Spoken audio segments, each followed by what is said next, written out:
I started the lab early. We're really not going to start to speak until 11 o'clock. So 20 minutes, we're going to be on.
We are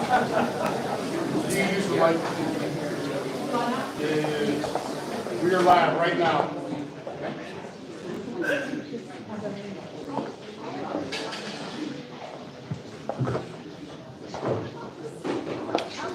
Hello, everybody. Yeah, turn it on the head. Got it.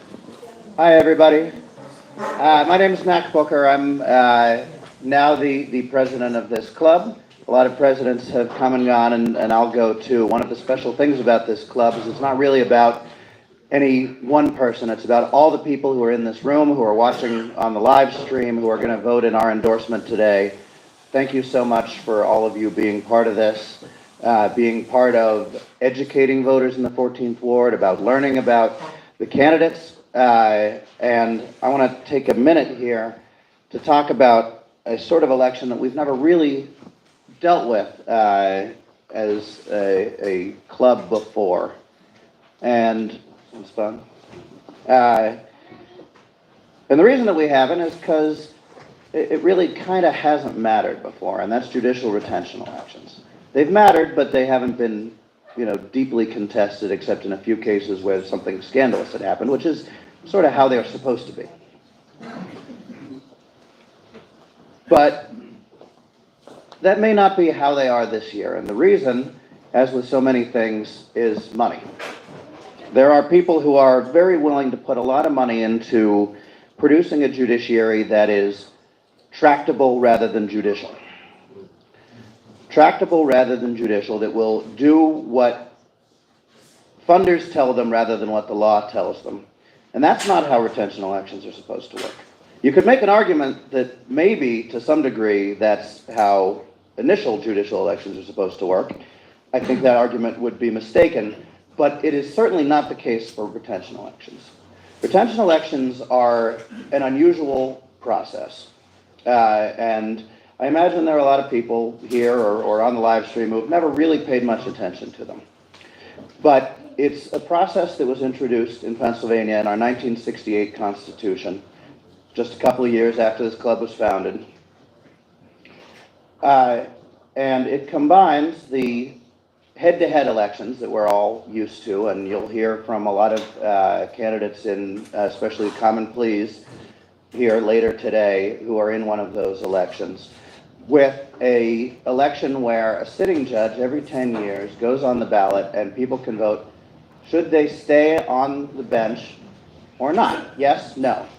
That's your whole choice. Not head-to-head, it's just yes, no. And this is what the committee that drafted that provision back in 1967 wrote about it. This system combines the direct election by the people, that's the Common Pleas folks you're going to hear from later, and Commonwealth and Superior Court also. The direct election by the people with a nonpartisan, non-competitive re-election, but it eliminates the rigors of a campaign for the incumbent judge. Retains his, it's 1967, retains his skill and experience and permits the electorate to pass on his qualifications and fitness for office as demonstrated by his prior term of office. The idea being, this isn't supposed to be a thing where you have to go out and campaign. People just look at your record.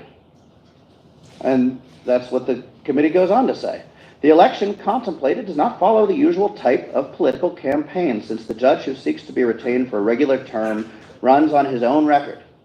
He does not have to spend the time, physical or mental energy, nor the money required by a typical partisan competitive campaign. His only investment in effort and money to be retained is in the work he has put into his judicial duties to gain a satisfactory record, and in the cost of a postage stamp used to notify the election officials that he desires to be retained for another term. We have 5 statewide judges and justices up for retention this year, and all of them have put in the work into their judicial duties, in my opinion, and the 3 of them who are able to be here with us today are going to tell you about what they've done on the bench. And as far as I know, they also all paid for that postage stamp.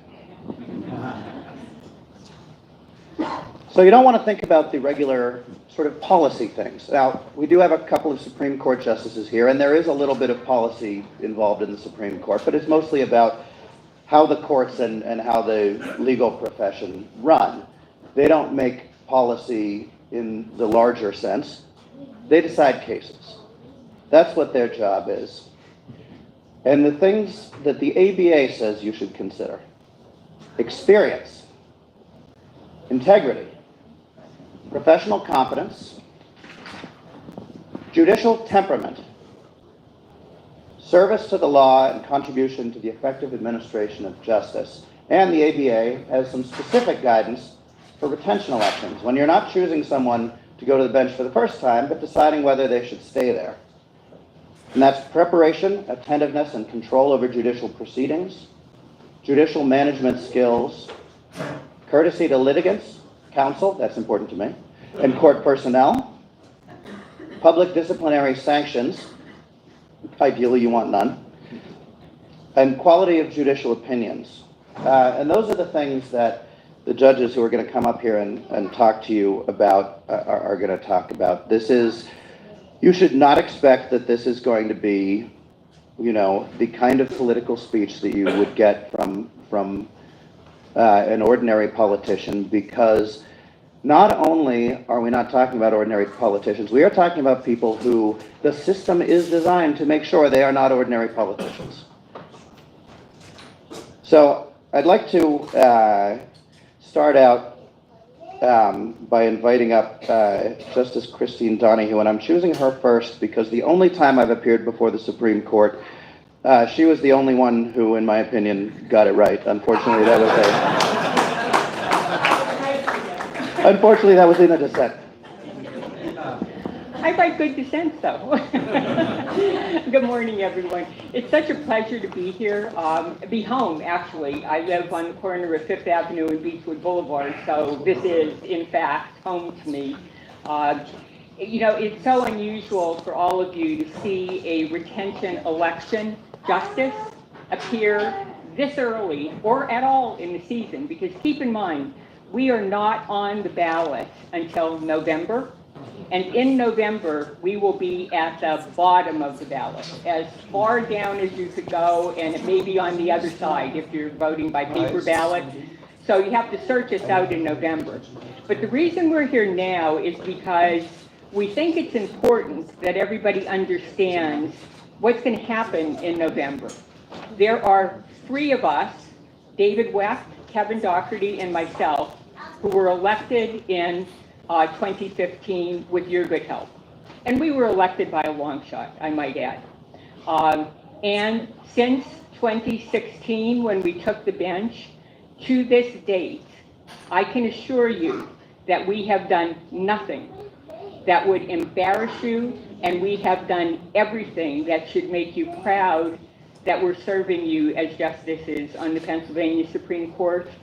This is a referendum on how we have served, and really it's a referendum on whether or not we have rendered our decisions independently, without fear or favor.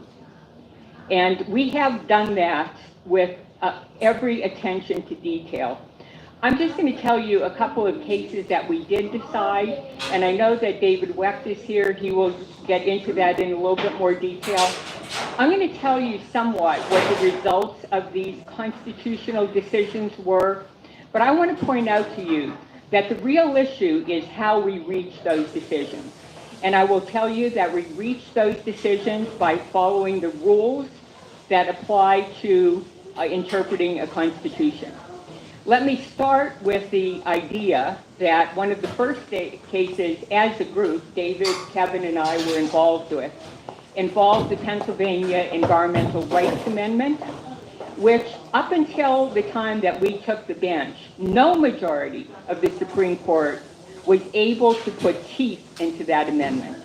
And with David and Kevin and I on that bench, we had a majority that held, this means what it says.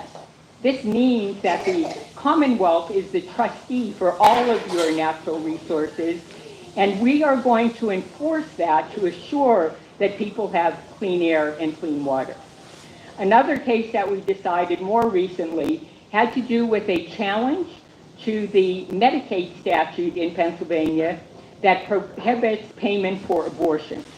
We have an equal rights amendment in Pennsylvania that before we got on the bench was perverted. And we held that if the government is going to give benefits to men, they have to give equal benefits to women. So if men's reproductive care is paid for, women's have to be also. Read the opinions. We have a robust website. Take a look. David will follow up. I appreciate your attention. Thank you.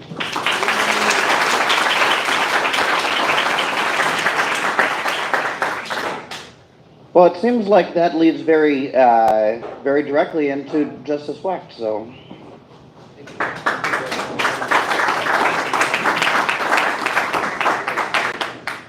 Thanks so much, Mac, Linda, all of you. It's a pleasure to be here. I was told to stand in the blue, so hopefully I'll get my footing right. And it's wonderful to follow my distinguished colleague, Justice Donahue, and extend greetings to you on behalf of our colleague, Justice Dougherty. The three of us are running together, and it's a critically important election. It's also nice to be back here where I grew up playing on these fields here in the 14th Ward. And there was no ice rink when I grew up here. There were still stables with horses here. It's really a pleasure to be here, which tells you how old I am. I'm 62. And why is that important? I'll tell you why. Because looking at the Supreme Court of the United States, I can tell you Justices Gorsuch, Kavanaugh, and Coney Barrett are all younger than me. So the Supreme Court of the United States is not going to be changing that much in most of our lifetimes. Why do I emphasize that? Because your rights and liberties, and the rights and liberties of your children are more and more dependent than they ever were before on the decisions of your state Supreme Court. Your state Supreme Court. We have a constitution here in Pennsylvania which long predates the U.S. Constitution. It is the ancestor, not the descendant, of the U.S. Constitution. It protects rights that are not even mentioned anywhere in the U.S. Constitution. The environment, a, quote, thorough and efficient system of public education. Free and equal elections, not mentioned in the U.S. Constitution. Justice Donahue talked about the Equal Rights Amendment we have. There was no Equal Rights Amendment ratified in the U.S. Constitution. We have one. We've had one for years. Why do I mention this? We are the bulwark of your rights and liberties. Because just because a right is not protected by the U.S. Constitution doesn't mean it's not protected by the Pennsylvania Constitution. And it is the job of the Supreme Court, when there is a dispute about what the law is, to say what the law is. So the buck is going to stop with us, and hopefully it'll stop with a court that has Justice Donahue, Justice Dougherty, and Justice Wecht. There's a big effort already going on to vote no on all three of us. It's well funded, and it's going to be active from here until November 4. So you have important primaries. We're just an appetizer today. I hope you'll bear us in mind, and please spread the word, including on social media. Thank you, and God bless.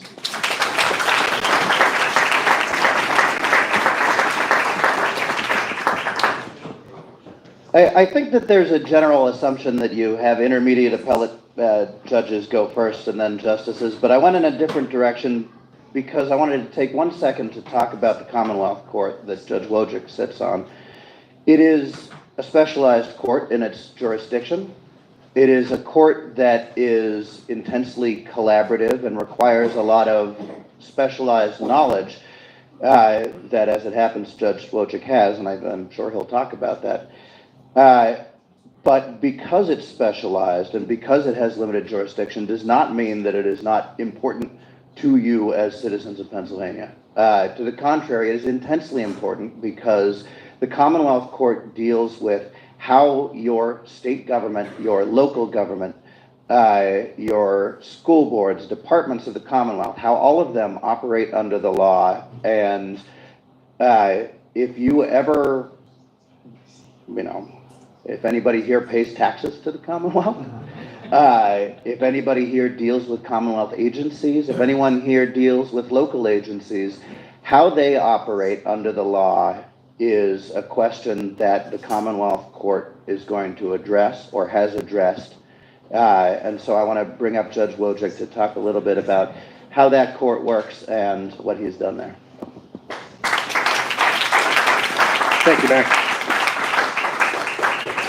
Yeah, so I like to say that Commonwealth Court is the most important court that no one knows about. So when I ran 10 years ago with Justice Donahue, Justice Weck, Justice Doherty, and my dear friend Judge Dubois on Superior Court, I would walk around Pittsburgh, go to these different events, and introduce myself. I'm Mike Wojcik, I'm running for Commonwealth Court. I get, oh, are you running against David Wecht? I'm like, no, David's running for Supreme Court. Oh, you must be running against Dan Regan. No, Dan's running for Common Pleas Court. I have to go through the whole rigmarole. Commonwealth Court is one of 2 intermediate appellate courts in Pennsylvania. We are the court of special jurisdiction. We are an error-correcting court. In one instance, in our appellate jurisdiction, we hear appeals from state agencies dealing with everything from workers' comp, unemployment comp, professional licensure, DEP cases, PUC cases. I can continue saying the alphabet, but I think you get the gist. Anything that state government touches, we handle as an appellate court. Additionally, anything that your municipal governments do, whether it be local, county, authorities, zoning cases we handle. One of my most favorite topics, property reassessment. We handle those cases. And as Max said, I have unique experience on this court. I'm the only municipal lawyer who is on Commonwealth Court. Prior to coming to the court, I'm very proud to say that I was Allegheny County Solicitor for 8 years. It seemed like 10, it seemed like 20 at times. Prior to that, I was Solicitor of the County Controller. I was also Solicitor of the Airport Authority for a bit. I had a ton of special assignments for municipalities and authorities and school districts, et cetera, et cetera, et cetera. So my experience meshes perfectly with Commonwealth Court. And I think if you go and read my opinions, you'll find that my opinions reflect that expertise and our experience. And as Max said, you're supposed to judge us on retention. The framers of the 1968 Constitution that established this procedure said, look at our body of work. Please do not cherry pick. Well, Justice Weck wrote this decision. Judge Donahue wrote that decision. Judge Wojcik had this opinion. You know, you could pick out things in any of our jurisprudence that we've written that you disagree with. That's fair. You can disagree with a particular result. Frankly, there's a lot of results that I've come to that I hate. I absolutely despise where I have to go sometimes. But let me tell you something. That is why, and I'm proud to say this, you may think it kind of weird, but that is why I think I'm a good judge. Because I have what's called a scope of review and a standard review. Those are the rules that come down to me from the Supreme Court. I follow those. Maybe some of you know State Rep Emily Kincaid. Okay, she's over on the north side. She was one of my first clerks coming onto the bench. Emily is a brilliant, brilliant legislator. She is a fantastic, fantastic lawyer. As a clerk, she was okay. And I'll tell you why. Because she is so passionate about what she does. She would come to me and say, Judge, this result is totally wrong. The equities are against this. We have to help this person. And I would say, Emily, look at our scope of review. Look at our standard review. Where do we go within those rules? I said, I understand that, Judge. I understand that. But this is wrong. And I said, I know, but in our world, we have rules. If you want to change the rules, you should run for the General Assembly. And she did. So she's one of my proudest moments on the court. My body of work, likewise. Now, as Max said, he went through how we're supposed to be judged on retention. What do you look at? And again, don't look at the individual cases, look at the body of work. That's not what's happening in the forces that are against us, okay? There are folks right now who have been hired, and I've been told not to say his name, so I won't, but the richest man in the world has sunk $1 million into Pennsylvania. Right now, I was in Northumberland, Center, and Lycoming County yesterday, okay? And as I think Justice Donahue said, you don't see statewide retention candidates out on the trail. This is my 26th event since January. I'm trying to get people understanding what's going on against us here. They're trying to buy the courts. So there is a campaign going out there saying vote no. And that rich guy has hired 23 people right now who are wandering around the Commonwealth. Someone showed me one of their pieces of literature that they got at a feed store in Center County. And it's all consistent. These are going around Allegheny. I heard someone from Upper St. Clair got one of these door knockers earlier in the month. So they're saying, vote no. And they list our Supreme Court justices, each of them by name. Vote no. Why should we vote no? They point to 3 cases.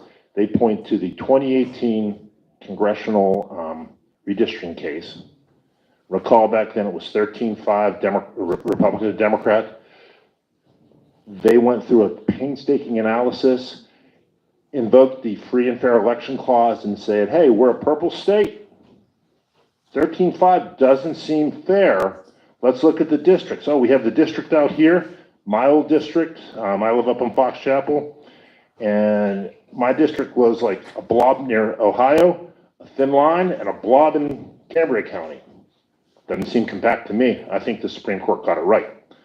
That resulted in an 8-8 congressional delegation from Pennsylvania. And it's flipped back and forth since then.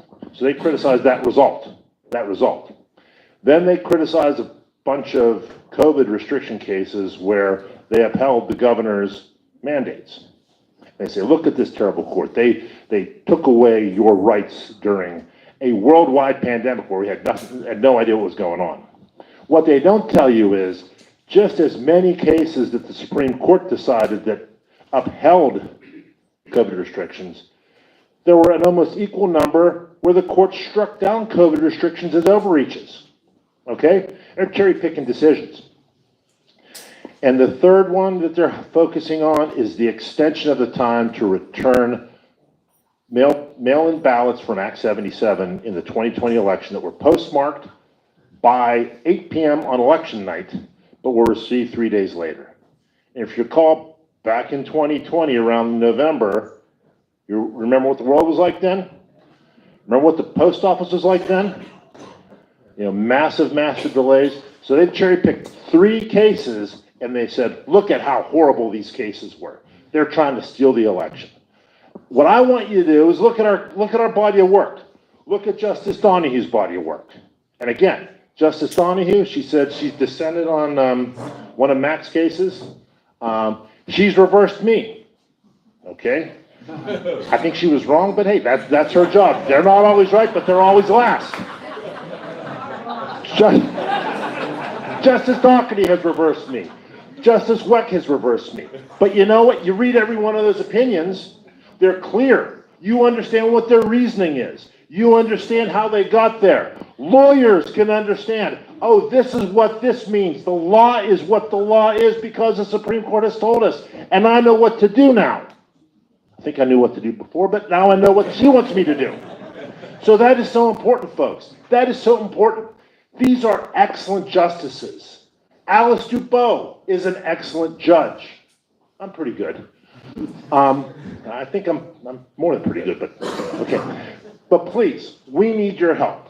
We don't have multiple millions of dollars. We don't have the wealth. But you know what we do have? We have the work. And the work is right here. So in November, you're going to have 8 common police candidates on the ballot. you're going to have two Superior Court and Commonwealth Court candidates. Vote for them, flip on the back. All 5 of us who are up for retention statewide, please vote yes. All of our candidates for common please vote yes as well. Thank you for your time. I got the word, so I apologize.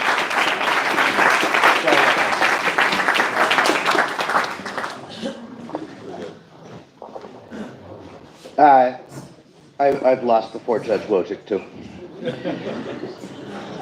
So we're going to move on and get started with our sort of more usual program with common pleas candidates. But just like your ballot needs to be flipped over to see the retentions in the fall, the retentions are going to be on our endorsement ballot, which you're going to receive in your email later today. So when you get that, scroll down and you can vote on whether we should endorse yes for the judges, each of them separately, to be retained, or the other thing. I won't tell you what to do, but you can probably guess my position. And I'm going to turn this over to Linda Wren, who's going to moderate for the rest of the time. And thank you all for being here and for watching. Thank you, Matt. Before we get started, again, I'm Linda Wren. I'm the VP of Endorsements. I'd like to just have a few housekeeping rules. Linda, we can't hear you very well. Can you hear me better now? Yes. Okay. Few housekeeping rules. Please try to keep your voices down. If you have to have a conversation, please take it out in the lobby. We can also hear you in the lobby, so that makes it harder to hear in back. So if you have it in the lobby, keep it low as well so people can hear. Please be respectful of all the candidates. We're all Democrats. We're all in this together. I know primaries can be contentious, but keep in mind we are ultimately all on the same team. And I think that's it. And Cindy will be doing our timing. So thank you, Cindy. And I will announce each candidate. We'll start with candidates soon. And each candidate will get a 2-minute introduction. And then depending on, we'll ask questions. And there are cards going around the room. You can raise your hand if you'd like to ask a question. And then you can raise your hand again to have it collected. Is there anything else? Okay, so we're going to begin with Brandon Newman. He's Superior candidate, right? Superior Court candidate, and this is a statewide Superior candidate. We'll leave it at that. And you're going to say a few words about Stella as well. Yes. Correct? Yes, okay, yes. I'll leave it to you. So you have 2 minutes, or maybe 2 for you. That's perfect. How about 3 minutes total? Good. Okay, my name's Brandon Newman. I'm currently a judge in Washington County, just right down the street, in my 8th year as a judge. I'm also speaking on behalf of Judge Sy. I'm running for Superior Court. Judge Sy is a judge in Philadelphia. She's running for Commonwealth Court. We get to have a little more fun than the retention votes because it's an actual race, and so we get to talk a little bit more about how to win and things of that nature. Both Judge Sy and I were highly recommended by the Pennsylvania Bar Association. What's that? Oh, stay in the box. I'm in the box. Okay. We were both highly recommended by the Pennsylvania Bar Association. There's no question that we have the qualifications to go to the appellate bench. And I like Judge Wojcik because he's always affirmed me. Judge DeBose also always affirmed me. And the justices, they haven't taken one of my cases yet, but they do a fantastic job. The focus is to make sure that we realize that these races are important. From us to the retention votes, we are the backstop to your rights. As indicated before, Pennsylvania guarantees you more rights than the federal government even allows. And guess what? We have no idea what the federal government is going to throw at us. And so when you look at November, because Judge Sy and I are both unopposed in the primary, we're focused on November, these judge races from the Court of Common Pleas to the Supreme Court are the backstop to your rights. And so I have a 9, 6, 4, and 2-year-old at home. If you don't think my wife cares about your rights and her rights and about the next generation's rights, then you are mistaken. because it's bigger than just you. This is a generational election where your rights that you enjoy now, if we don't get if the justices don't get retained and we do not get elected, your children and grandchildren may not inherit those rights. Once they're gone, they're very hard to get back. And so let's focus on making sure the most important thing now that once we get to the general, is we have to win. And we have a plan for that. We will get you all the data and all of our targets to ensure from top to bottom we win. Because if we don't win, then we're going to have to fight harder and harder and harder, and a generation of judges will go by the wayside, and we may be hitting the reset button. Thank you for your time. I appreciate it. Let's win in November. Thank you so much. Okay, one thing I forgot to mention is, in addition to the endorsement meeting, we have also revamped our website to include a special section on candidates, judicial candidates, and all the other candidates. These QR codes here will lead to the website, and encourage all your friends to do their research. There's questionnaires, there's bios, there's links to candidate websites. We are trying to be a one-stop shop, so everyone here is an educated voter. So that's all I have to say about that. And with that, we're going to bring up our first panel of common plea candidates, which includes Judge Stevens, Heather Schmidt-Bresnahan, Sarah Terry, and Alyssa Cowan. And please forgive the switching around. There's just, with all these candidates, it's going to be a little messy for a minute or two while we get settled and unsettled. Thanks.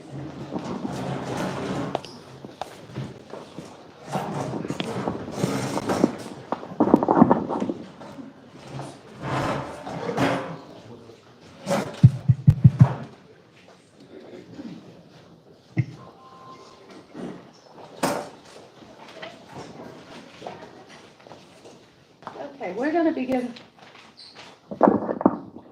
to begin in alphabetical order with a 2-minute introduction for each of our candidates. Thanks.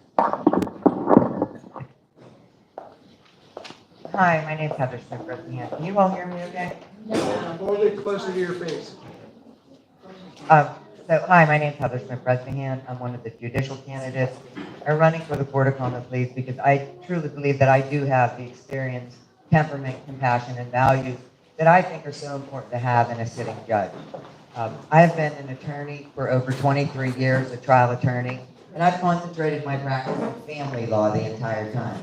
For those of you who may not know, family law includes such things as child custody, divorce, protection from abuse matter, grandparents' custody rights, among many other things that are often very challenging and always emotional for the party. What many of you don't know is that many of the judges that will get elected this term will end up in the family court division. That's where they will be assigned. And after they get experience or so forth, you can opt out and go into the different divisions. But we have the highest turnover rate. I have been in the family court for 23 years. We have a constant turnover rate of the judges in the family court. And it's not fair to the litigants or the attorneys because it's supposed to be a one family, one judge system. So I would like to be elected and bring some stability to the family courts, and I think I could do really good work there. To give you a little background on me, I'm born and raised in Dormont Borough, so I've been in Allegheny County my entire life. My mom was a stay-at-home homemaker. My dad was a local Pittsburgh artist. Both my grandparents were union members. I'm a hard worker. I worked all through law school and college, and I have my own law firm. I started out in the DA's office. And then I have my own law firm now, Schmidt-Bresnahan Law Group, where I've concentrated in family law for the past 23 years. So thank you, and I humbly ask for your endorsement. Oh, and I am one of the candidates who has been endorsed by the Allegheny County Democratic Party. Thank you.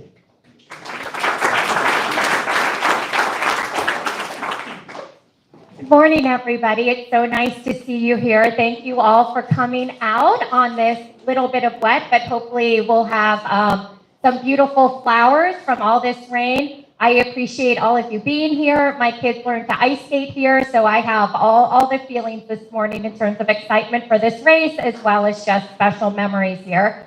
I'm Judge Alyssa Cowan. I was appointed to the bench by Governor Shapiro, sponsored by Senator Jay Costa and Senator Lindsey Williams. I was assigned to the Family Division, and I am trying to get elected for a full 10-year term in the Family Division.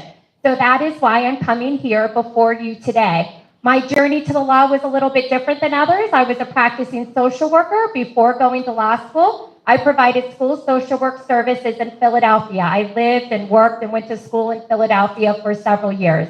I'm from Monroeville. I grew up in Monroeville. My husband grew up in Wexford. We came back with an infant and toddler in tow. We wanted to raise our kids in this community. We were thrilled to be able to come back to Pittsburgh, and I started working at Kids Voice, representing kids in the foster care system. I'm really proud of the work I did there to develop the medical and educational unit, where we represented kids in court and also in their school districts for school disciplinary hearings and their behavioral health and mental health and medical settings. Prior to going and being appointed to the bench, I was with the Allegheny County Law Department, where I managed our 16 attorneys in our DHS CYF unit. I bring both my interdisciplinary social work and legal skills to the bench. And how does that look on a day-to-day basis? Last week, when I was sitting as a judge, listening to protection from abuse cases, and I was able to very quickly make a decision that yes, this person needed to have the order issued to protect them. But I was also able to hear a whole lot of other issues going on in the family with the child. Mom was talking about the child biting their nails and their nails bleeding a lot, and I was able to connect them with the services that they needed to address everything going on in the family, not just the legal issues coming to the court. Thank you so very much for your time this morning, and I'm happy to answer any questions.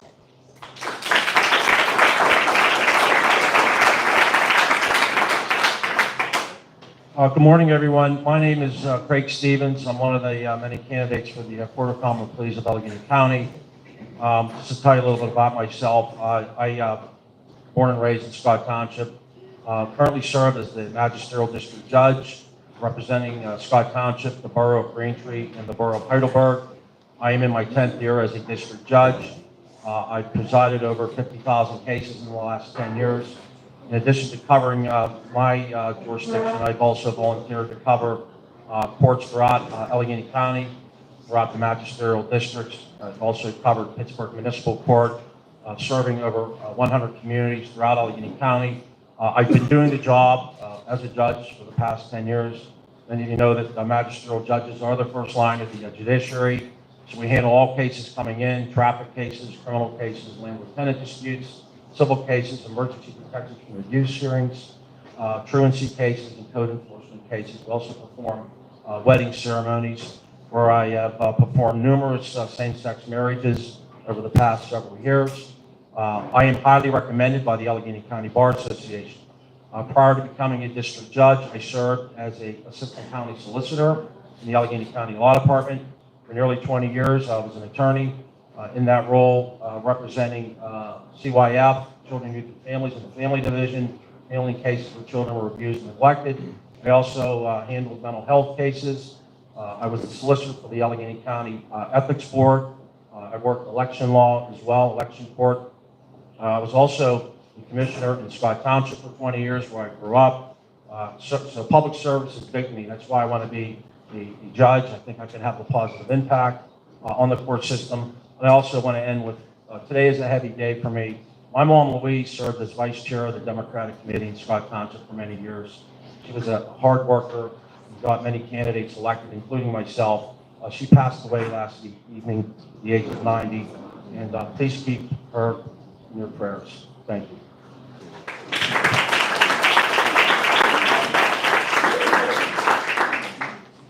Hello, everybody. My name is Sarah Terry. I am running for the Court of Common Pleas because I want to use both my personal and my professional experiences to build a better court system.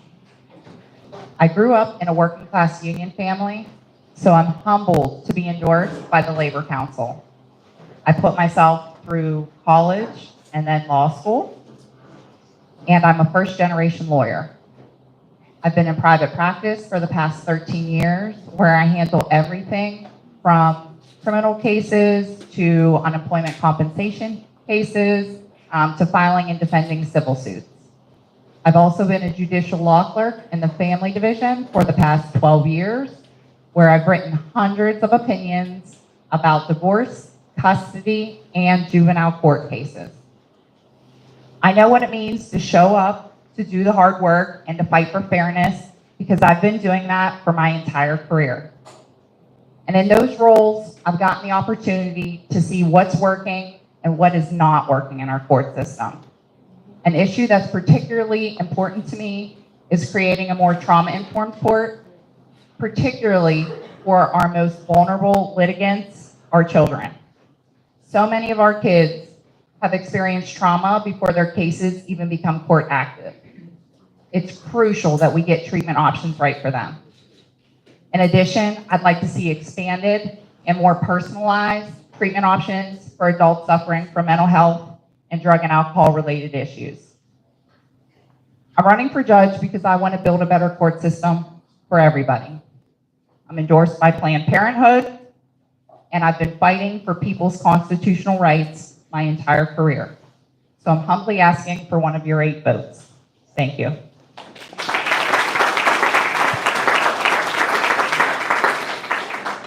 Thank you. And before I start with any questions, if there anyone has a card that has a question pertaining to common plea judges, please raise your hand and Valerie will collect it from you. And while we're doing that, I'm going to start with some predetermined questions. And I'll start with you. I'll do reverse order. Okay, perfect. Thank you. Okay, we're going to start off with the real heavy hitter. Okay, you have 30 seconds to answer this question. Breaking the rules here. Who is your favorite Supreme Court justice, past or present, and why? So we'll start with Sarah. Thanks. This is an easy one for me, Ruth Bader Ginsburg, because she was fierce, and I know you're not supposed to swear, but she didn't take any shit, and I've always admired that. I come from a family of strong women, and I've always admired her. Justice Thurgood Marshall, because he broke the racial barrier, the first African-American Supreme Court justice. Justice Ketanji Brown Jackson, absolutely thrilled to have her on the bench. I'm obsessed with her book. I read it all the time for inspiration day to day when I'm approaching my work. It's sitting right there on my desk, and I'm just so appreciative of her service, her life. And I like to pretend that we could have been friends when I was in DC, starting my legal career, because we were in the same general areas around the same time. So I'm hoping maybe one day I can be her friend. I would have to agree with Sarah. Justice Ruth Bader Ginsburg was always my favorite. I mean, she just broke so many barriers for women, especially in the legal field. And she was just the most tremendous advocate for equal rights for all. Thank you. Okay, let's start this question with Judge Stevens. We want to pass the mic to Judge Stevens to start answering. I'm going to read this question. This is a one-word answer question. We're shaking things up here. Not going to be like every other panel. Okay, what would be the one word that you would want people to describe your judicial style as? You think I could say that by now? One word. Fair. Okay, if you pass it that way. Accessible. I would want to be calming to all the parties involved, so that calming. Compassionate. Thank you. That was a fun one. Next question is a 1-minute answer, up to 1 minute. We appreciate brevity. If elected, describe how you'd balance the use of restorative justice tools against delivering procedural justice for victims of crime and ensuring public safety. This is a 1 minute, up to 1 minute response. And we can start with Judge Cohen on that one.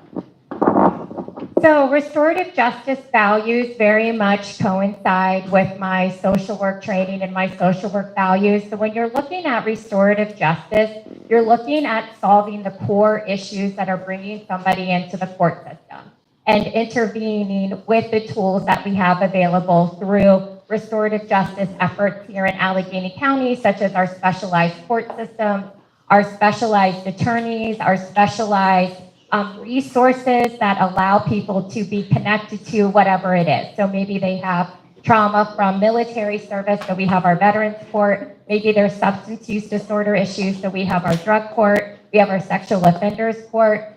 So I absolutely believe in making sure that we're utilizing all the judicial resources that we have here in Allegheny County, starting with that to keep our community safe, because that's how we ensure long-term safety, is by solving those issues.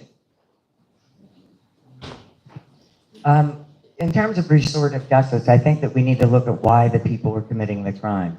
So if it's drug related, or if it's trauma related or so forth, then you can refer those out to the various courts that can help them with that. But in some cases, restorative justice I don't think works if it's in cases of violent crimes or rape, sexual assault, things like that.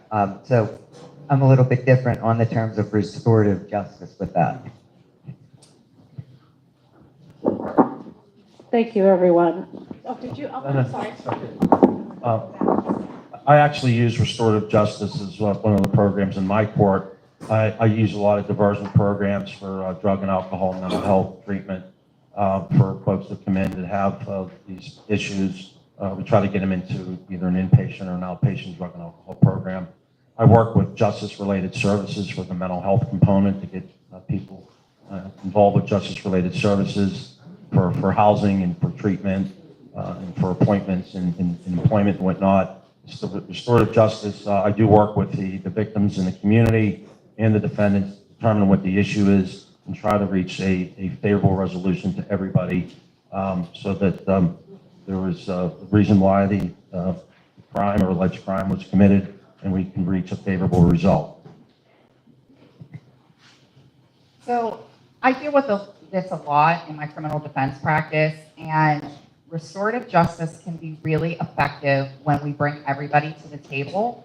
And the most important person oftentimes is the victim in cases, because so often they don't understand what's been going on in the person's life who committed a crime. And what I found is when they start to understand those things and understand people's backgrounds, it goes a long way into rehabilitation and giving people a second chance. And so I do think that bringing everybody to the table is the most important part of that. Thank you. Are there any cards collected for questions for common plea candidates? This panel of common plea candidates? No? Okay. Okay, we have one last question. Okay. We're going to start over here this time. Trying to be fair. Okay. This is your last question, and it's a 1-minute question. And which Supreme Court decision most informed your approach to constitutional interpretation? Sorry, I have to start with you.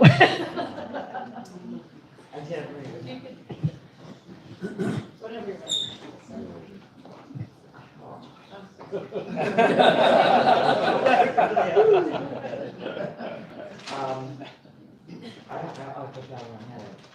Drawing it. Complete. Yeah.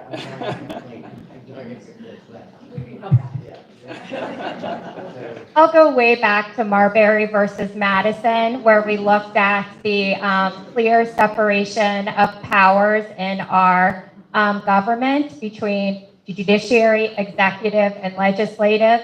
And that was the case that said, yes, you have to respond to subpoenas. And that everyone has to respond to subpoenas, presidents, military, I mean, everybody. So so when I became an attorney, I honestly thought it was magical, our rule of law in the United States, that people come to court, that they show up when they get that subpoena in the mail, and we're able to resolve these disputes, and we all come before the judges and listen and honor what's being issued. And I think we really need to go back to our core values, our core democratic values, and ensure our strong judiciary and separation of powers, which I think everyone in this room understands what I'm talking about on a broader level. I have to agree with Melissa. first day of law school, the first case that we learned was Marbury versus Madison, the separation of powers. I also would have to, the Miranda case, whereas people's rights cannot be violated, and people have to be Mirandized and read their rights and understand their rights. So that was a very important decision that always sticks with me as well. Thanks, Greg, but I didn't expect you to say the Miranda decision. That was the first one that came to my head. As a criminal defense attorney, we have a few of them that are important. But obviously, that's such an important one. Our individual protections are so, so important. I'd have to go way back. I probably need 10 minutes to think of another one. So thanks, Greg, for stealing my.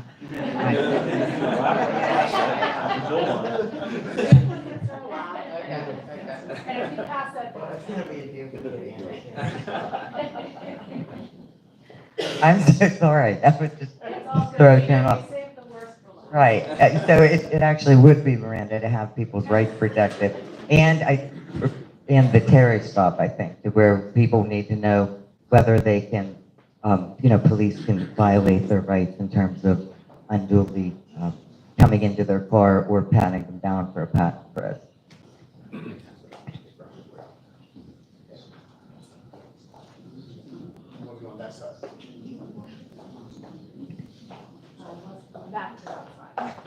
I know my ex.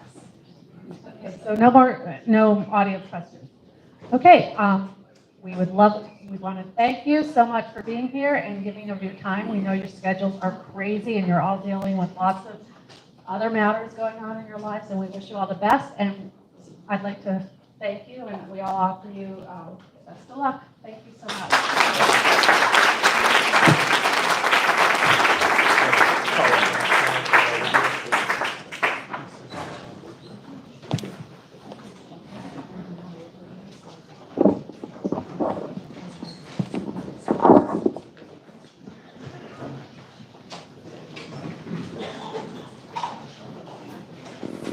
Okay, we're up our next panel. I'm going to call up our next panel of candidates, which includes Jackie O'Bara, Amanda Green Hawkins, Julie Capone, and Amy Matthew. Please come up.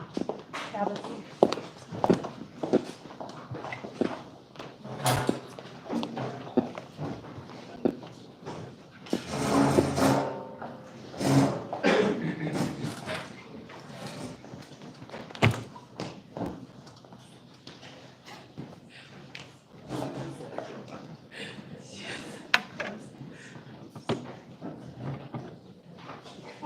Are we all good? Yes. Oh, so we're good. We're good. It works. We're good.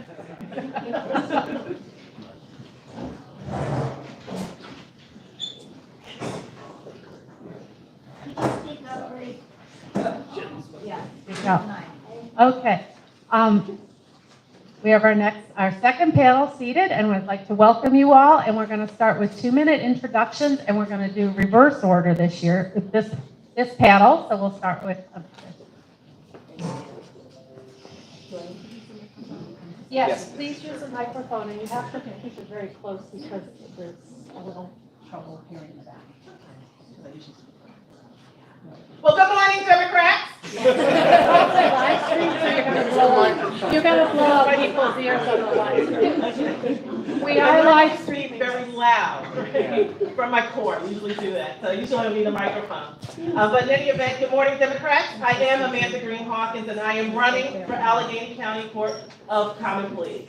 I've been talking about Barbara Jordan, well, actually quoting her throughout the campaign, and I'll continue with that. And she said, what the people want is simple. They want an America as good as it's promised. And you have to wonder if we're living up to that promise. I can cite many examples, but just a couple that pertain to us a lot. Voting, which is what we're here talking about.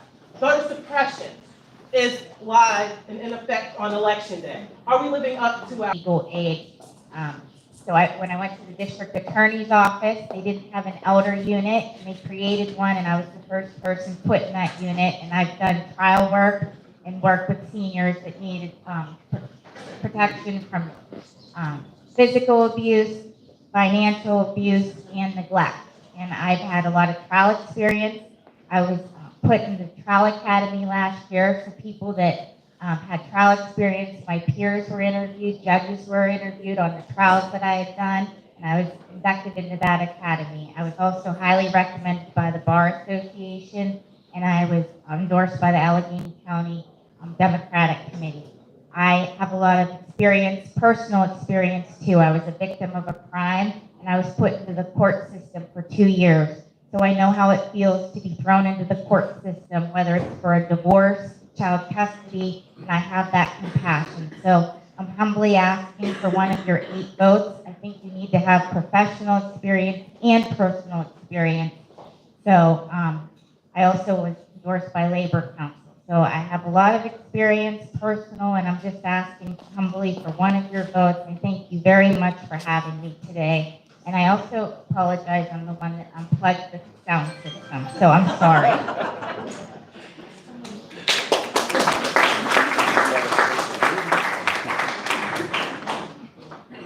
I'm the one that plugged it back in, for the record, but my name is Amy Matthew, and I'm also running for the Court of Common Pleas.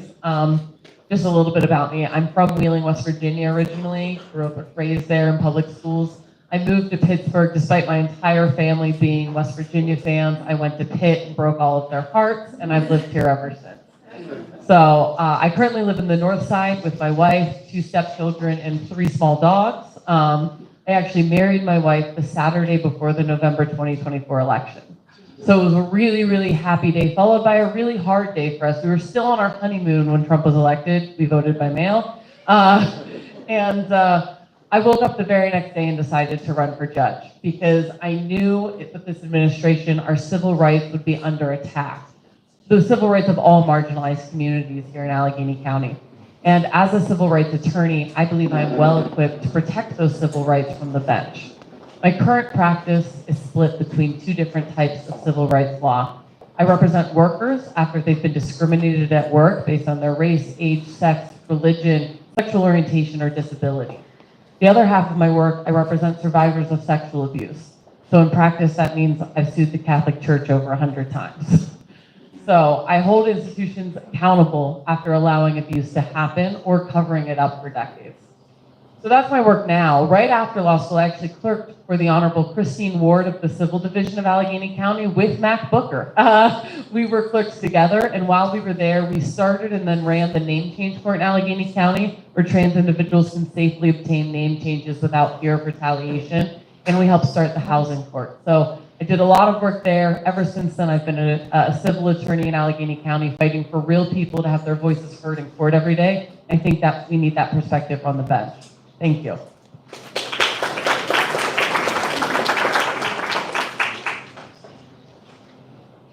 Okay, I want to remind everyone if they have a question. Oh, sorry, it was on.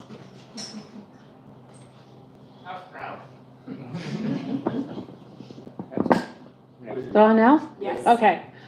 I thought I left it on. I just wanted to remind anyone if they have questions for this panel of Common Pleas candidates, if you raise your hand, we can bring an index card around and you can jot your question down and then we'll collect it. Fred is happy to help you with that, so just raise your hand. Thank you. Okay, we are going to start with our question portion of the panel. And I am going to mix it up a little. And we are going to start with, all right, we are going to start with the one-word answer question. What would be the one word that you would want people to describe your judicial style? And we'll start with you. Thank you. Understanding. Temperament. Fair. Fair. Perfect. Okay, now we're going to start with the hard one. We could go to the hard one because that one was easy. What Supreme Court decision, and you'll have 1 minute for this response, what Supreme Court decision most informed your approach to constitutional interpretation? And we'll start with you. Probably Brown versus Board of Education. Because for one, that's the case that allowed schools to be integrated by students of by students of color. Oh, okay. I was saying Brown versus Board of Education because it's the case that allowed school integration by children of color. And I think that the argument that won the day with that case was very informative because some people think it's about children of color, Black children in particular, not being treated right, where really the argument was about children being harmed because they weren't in diverse settings in school.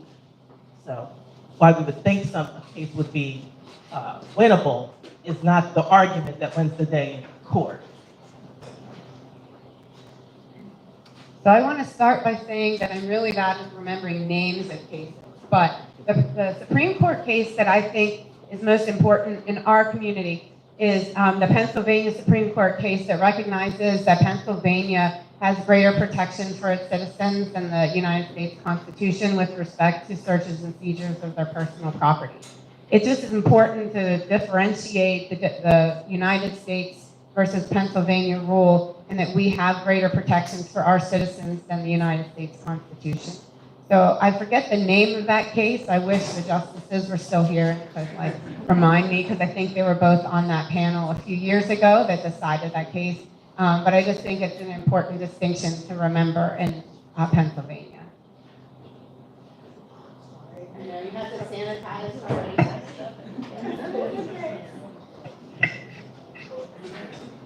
For me, this was an easy one to say Miranda because of the work I do in the district attorney's office.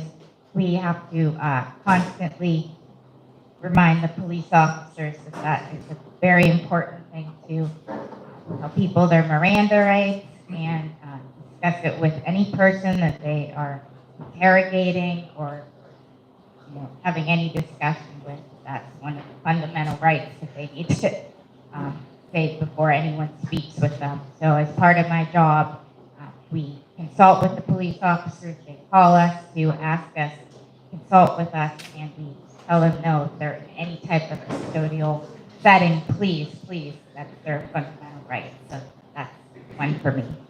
Thank you. I probably would have said Brown versus Board of Education, but Amanda stole it. So There are a lot of duplicates. that's okay. I have another one. So Price Waterhouse is probably the nerdiest case I could say, but it was definitely really instructive in my career. I represent a lot of workplace discrimination cases, and under Title VII, it was first believed that you just couldn't discriminate between sexes. Price Waterhouse expanded that a great deal to say it's not just you can't discriminate between men and women at work. It's that you also can't discriminate against different traits that you associate with femininity or masculinity. And so it wasn't just you can't pay men more than women. That's very straightforward in a legal case. It's that this particular woman wasn't being promoted because she was being called bossy, right? And this was in her performance reviews. They weren't trying to hide it. And so it expanded the protections that women have in the workplace from being discriminated against, from not being able to have the same access to increases in their wages and benefits at work based on perceived traits of women and men. Last call for any audience questions. Is there any? Nope. Okay. We have another question. This is one of my favorite. And I do want to just let everyone know that we will have a break in the programming at 1 p.m., just in case you're wondering, because it is a lot. Who is your favorite Supreme Court justice, past or present, and why? You can begin. Okay, this is unorthodox. I'm going to take my jacket off.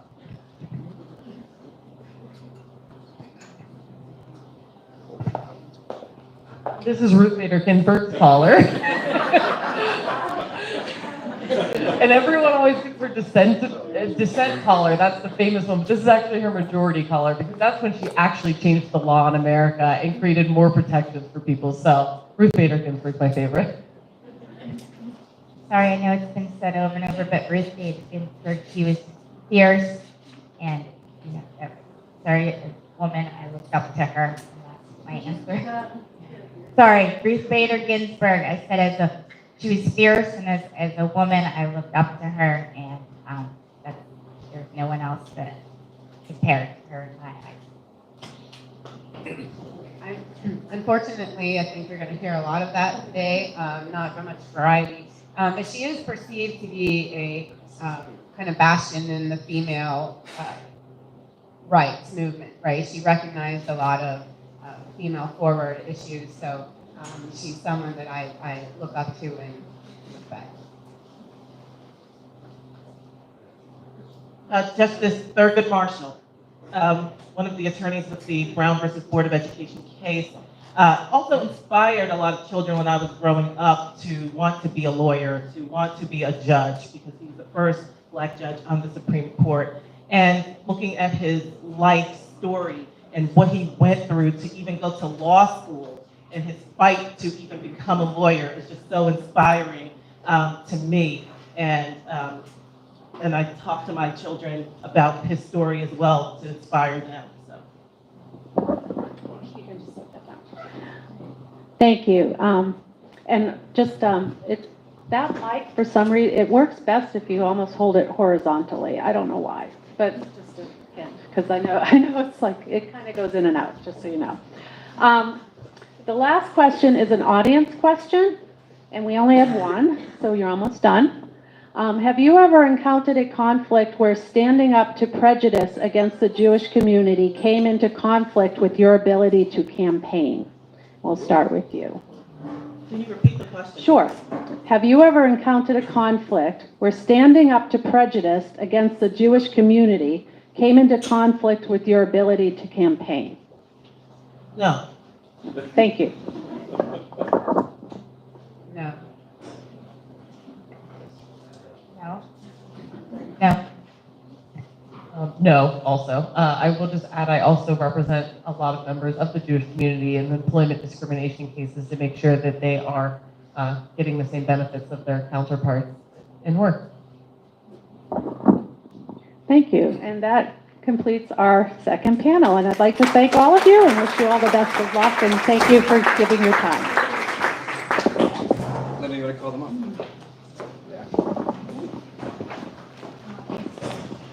And rolling right along, we're going to call up the members of our third panel. And our third panel will be Elon Zur, Quita Bridges, and Brian Now.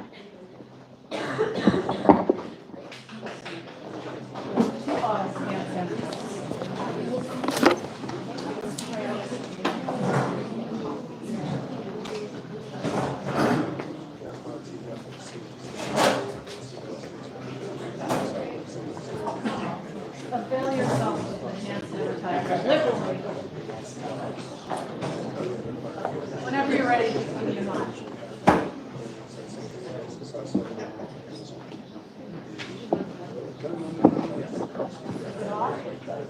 Hello. Okay, if everybody's ready, we're going to start our third panel. Same rules apply. Everyone's going to have 2 minutes for a bio, and then we'll go into questions. And since Elon has the mic, why don't you begin? All right, thank you very much. Thank you for having me today. Good morning. My name is Elon Zur, spelled that I-L-A-N, and I am running for the Court of Common Pleas. So before I tell you about what I think qualifies me to serve you on the bench professionally, I want to tell you about me personally.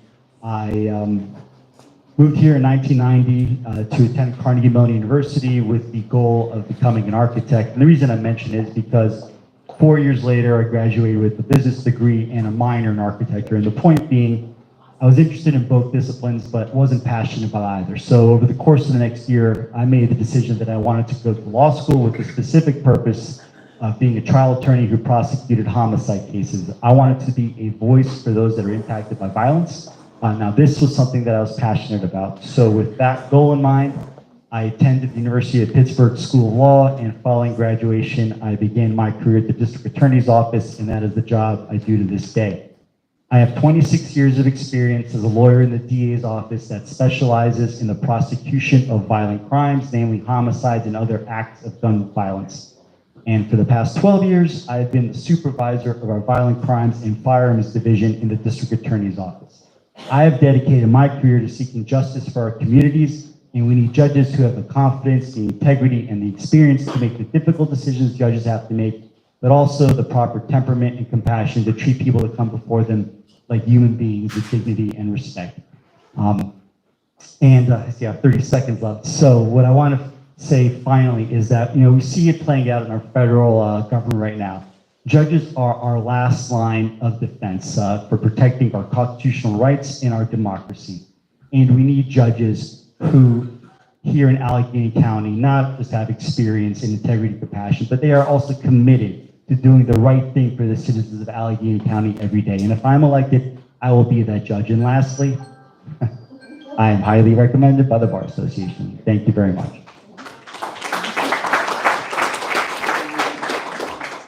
Good afternoon, everyone. I'm Judge Quita Bridges. I was appointed by Governor Shapiro to serve on the Court of Common Pleas.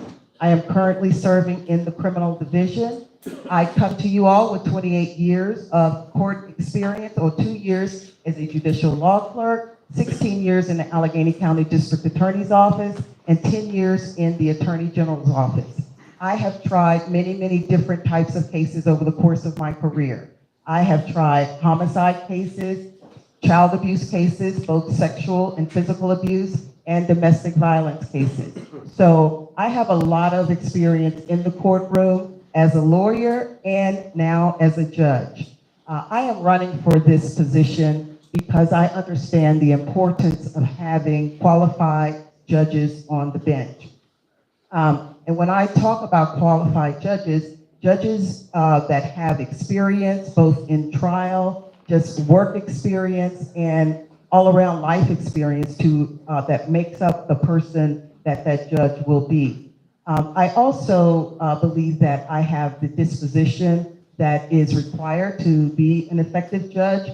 Temperament is very important to the judicial system because judges set the tone of how people view the court system. So I also believe that temperament is a very important aspect that you all should be considering.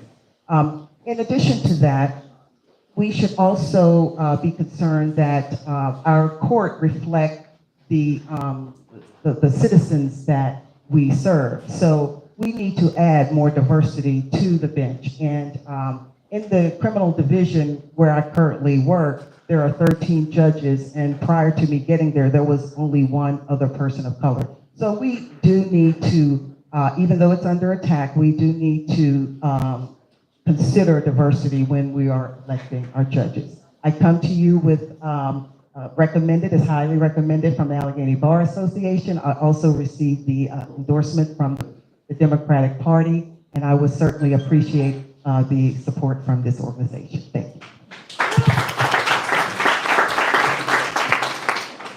Good afternoon. My name is Brian Neff, and I'm running for the Allegheny County Court of Common Pleas. Been highly recommended by the Allegheny County Bar Association for this position.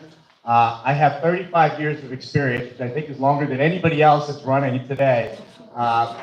First clerking for a judge on the Superior Court of Pennsylvania, where I learned all about all of the types of cases that go before the courts of common pleas. And in my private practice, I've been working primarily in the civil division, and there are very few candidates that actually have civil division experience.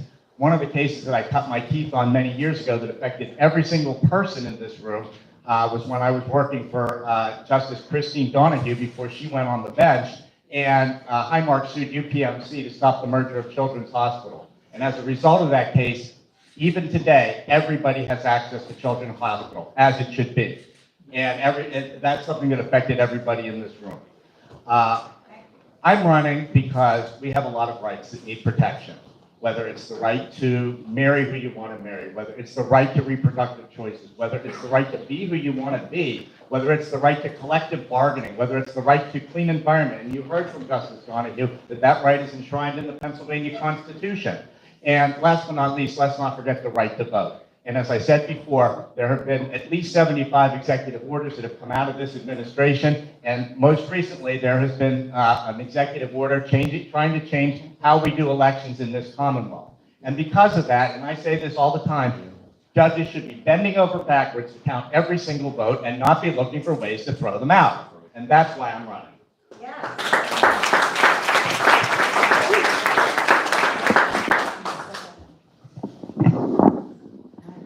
Okay.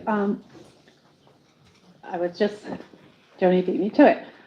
If you have, write down. If you have a question for this panel of common plea judges, please raise your hand and Fred will come running to you with an index card and pen and we'll get your question to the panel.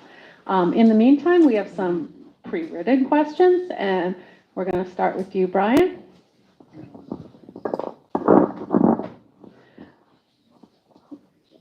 What Supreme Court decision most informed your approach to constitutional interpretation? Well, I'm actually going to go, I know Julie Capone talked about this a few minutes ago, but there was actually a case from about 30 years ago called Commonwealth versus Edmonds, and it was a Pennsylvania Supreme Court decision that set forth the standard by which we determined that the Pennsylvania Constitution provides additional or different rights than the United States Constitution. And with the Pennsylvania Constitution, as you heard earlier today, becoming more and more important to our civil rights, that case really stuck with me. I'm going to say Brown versus Board of Education because that is a case that found that we could not be, segregation could no longer be a part of our system. And it also overturned the separate but equal rule that was in place at the time. So that was a very impactful case for me. For me, and it's related more to my line of work as a prosecutor, would be the decision, I think it's Commonwealth v. Katz, I did look that up just now, but I am familiar with what it stands for, and it's the interpretation of our Fourth Amendment, which protects us from unreasonable searches and seizures from our government. So that would be the case that's of significance to me. Thank you. And we are going to continue. This is a question for a 1 minute, up to 1 minute response. If elected, how would you balance the use of restorative justice tools against delivering procedural justice for the victims of crime and ensuring public safety? So my approach to that was, if you can resolve any criminal case without a criminal conviction, then that's what we want to do. And I think when we're talking about nonviolent offenses, then restorative justice is really a practice that could be of great use, where no one walks away with a criminal conviction, which we know the impact that has on people's lives. So that's my starting point as a prosecutor and as a judge. If it could be resolved without a conviction, even without charges as a prosecutor, then that's the way to go. We don't have to charge everything that is criminal. I would also piggyback on what Elon just said. How, in addition to that, I would make sure that we address the issue that is going on with the particular person that is before the court. You know, whether it is drug-related issues, poverty, lack of housing. Sometimes those things cause people to commit crimes. I would also want to make sure that the victims of those crimes were on board with resolving the case in a way that we believe this would help the individual that's charged with a crime get his or her life back on track. So I would definitely make sure we keep an open mind on both sides and also make sure that the victim is on board with resolving the case in a way that can restore that individual back to, being successful and happy in society.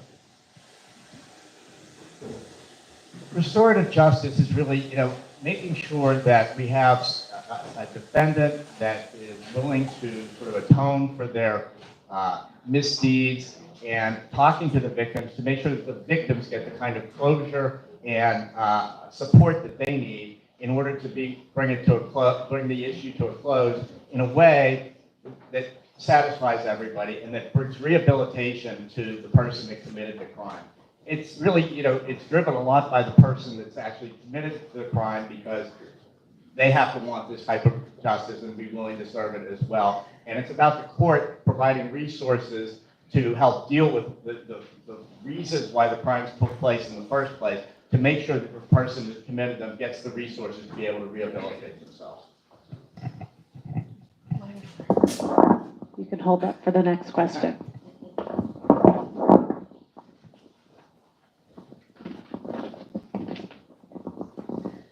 Okay, this is a one-word answer question. What would be the one word that you would want people to use to describe your judicial style? Integrity. Integrity. I think it goes along the lines of integrity, but one word for me would be fairness. Thank you. And then we have another, my favorite question I saved for last. Who's your favorite U.S. Supreme Court Justice, past or present, and why? 30 seconds. Sure. Actually, asked this one in 21 when I ran, and I don't have a favorite. I can tell you it's not Clarence Thomas, but this is what I know from my experience. You want judges who are fair, who have integrity, and also equally as important, who have their egos in check. If I am elected, I assure you that the people in my courtroom come first, from the litigants to the plaintiffs to the defendants to the staff. And I think that's what you're looking for in your judges. Those are the characteristics.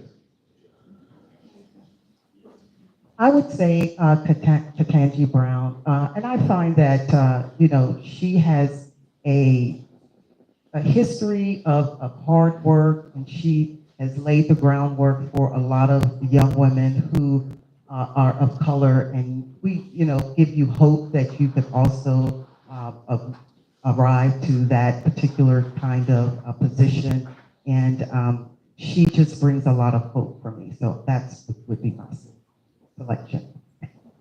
I'm going to go way back in history here. Louis Brandeis. Not only was he his nomination and appointment hotly contested because he was the first Jewish justice on the Supreme Court, but he was also considered at the time a social justice warrior. And his jurisprudence brought to light a right of privacy that we all enjoy, and his tenure on the court set the stage for the civil liberties that the Supreme Court provided us in the 50s and 60s and 70s and even going into the 80s that we enjoy today. And sunlight is the best disinfectant. Okay, now we have a couple audience questions. And if you could hand the mic to Judge Bridges, we'll start with her because she has not started yet. I'm sorry for that. I'm going to try to read this question, and if I'm messing it up, please let me know. If you were a federal judge and you made a decision against the president and he refused to follow it, what would you do? Was that correct? That's it, yeah. Okay, thank you. Easy question. Say that was the easy question.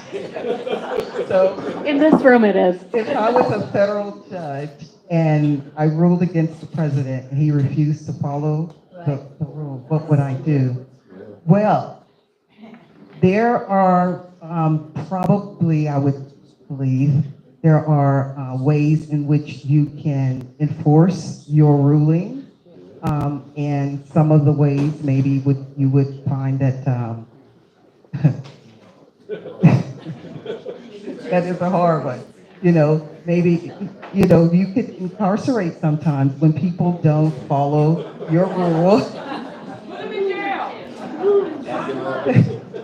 You could incarcerate someone for violating, your rules. So, but there are rules in what you can do when people don't abide by a decision that you make. Same question? Yes. So what would I do as a federal judge if the president would not follow my order? Well, I guess I would hold him in contempt, and then we can decide if we're going to fine him or imprison him.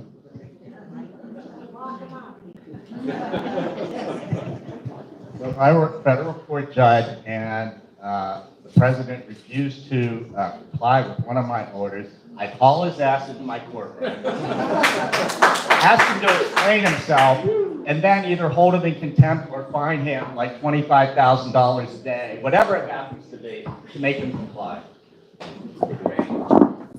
Thank you. I just want to remind everyone, the 14th Ward Independent Democratic Committee does not write the audience questions. Okay, we have two more questions actually. Brian, we can start with you. This one says, and let's have this be a 30-second up to 30-second response. Sorry, I didn't mention that before. Will you judge every case on that case and not their history and not on sex or race or sex? It's almost a one-word. Absolutely. I mean, every case that comes into court is different, and every party comes in with an equal slate. I'm sorry. I apologize. Every case is different, and every party that comes into court comes in with an equal slate. And a judge doesn't know somebody's background, doesn't know their history, and they should be treated equally and given a fair opportunity to present their case. Can you repeat the question one more time? Certainly. Will you judge every case on that case and their history, not on race or sex? Yes, the answer to that is I would judge every case based on the evidence that is before me. I would evaluate that evidence and apply the law that's applicable to that case. Their history has nothing to do with the facts that are before you in that moment. Their race has nothing to do with why you are evaluating the case. Just the evidence and the law that's applicable is the only thing that I would consider. And yes, as well, for me, my objective as a judge and actually as a prosecutor is just to seek the truth. And so a consideration of anyone's race or sex has absolutely nothing to do with a search for the truth. And neither does the case that I presided on before or after. Each case needs to be decided on its own merits, and I need to look at each case individually.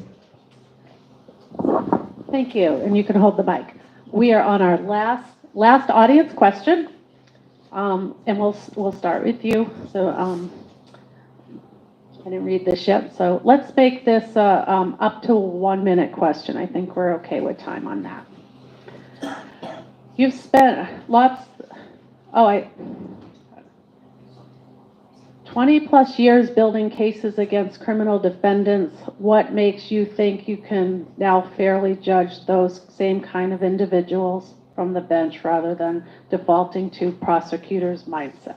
I think that my experience as a prosecutor just about guarantees that I'll treat everyone with fairness, because what I've seen in my career certainly informs me, and I am aware in dealing with as many cases I have and as many years as I've been doing this that people lie.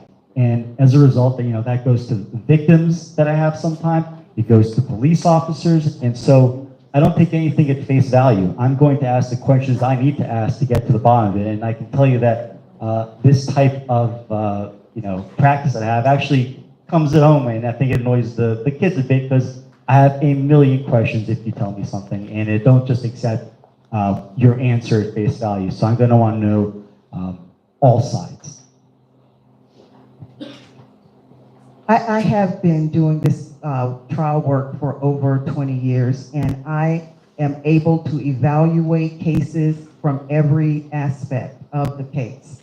I have, as a former prosecutor, I also look at cases on the defense side of it. I actually am married to a defense attorney, so he always keeps me in line and makes sure I know the different sides to look at cases.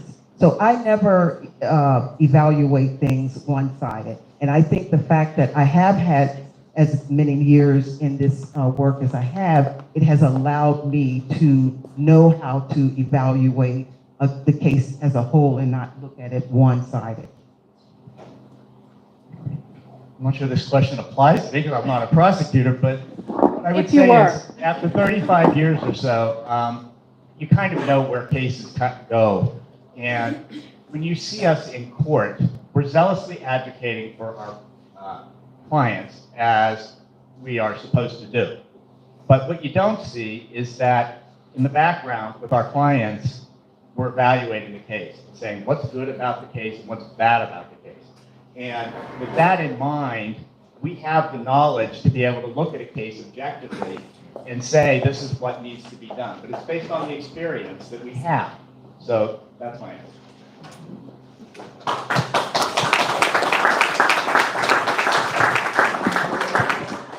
I'd like to thank you all for your time. Panel 3, you've been great. Wish everyone luck, and thank you so much for your time and your thoughtful answers. And we will continue with panel 4. And we'll call up the panel for common plea candidates. That would be Carmen Robinson, Lauren Legge, Jamie Hickson, and Dan Miller. Please give us a second while they get themselves settled. Thanks. And again, if anybody has a question for this panel, raise your hand and somebody will come around with an index card and pen for you.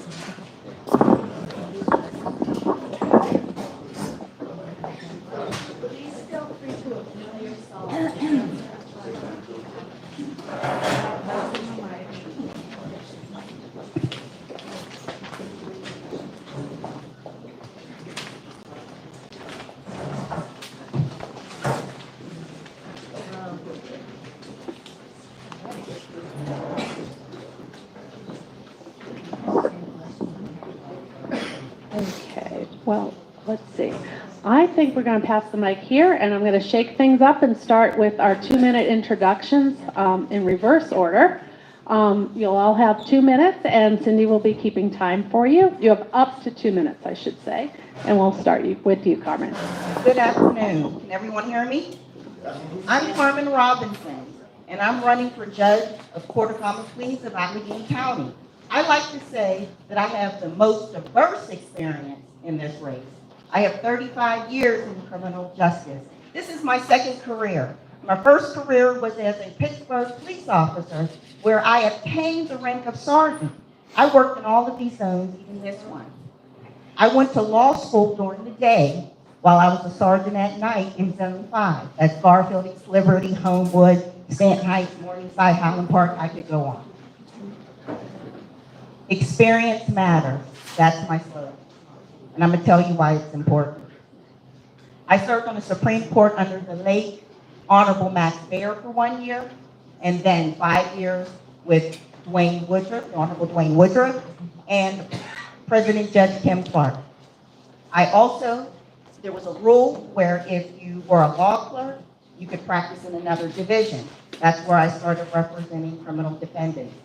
I have represented people in the most serious cases. I had jury decisions. Some of the most serious cases was the death penalty, all the way down to drug cases or domestic violence and/or theft. I have another phrase that I like to say when I'm shaking hands and talking to people. I tell them, because as a lawyer, this is going to be shocking. The law is just words on a page.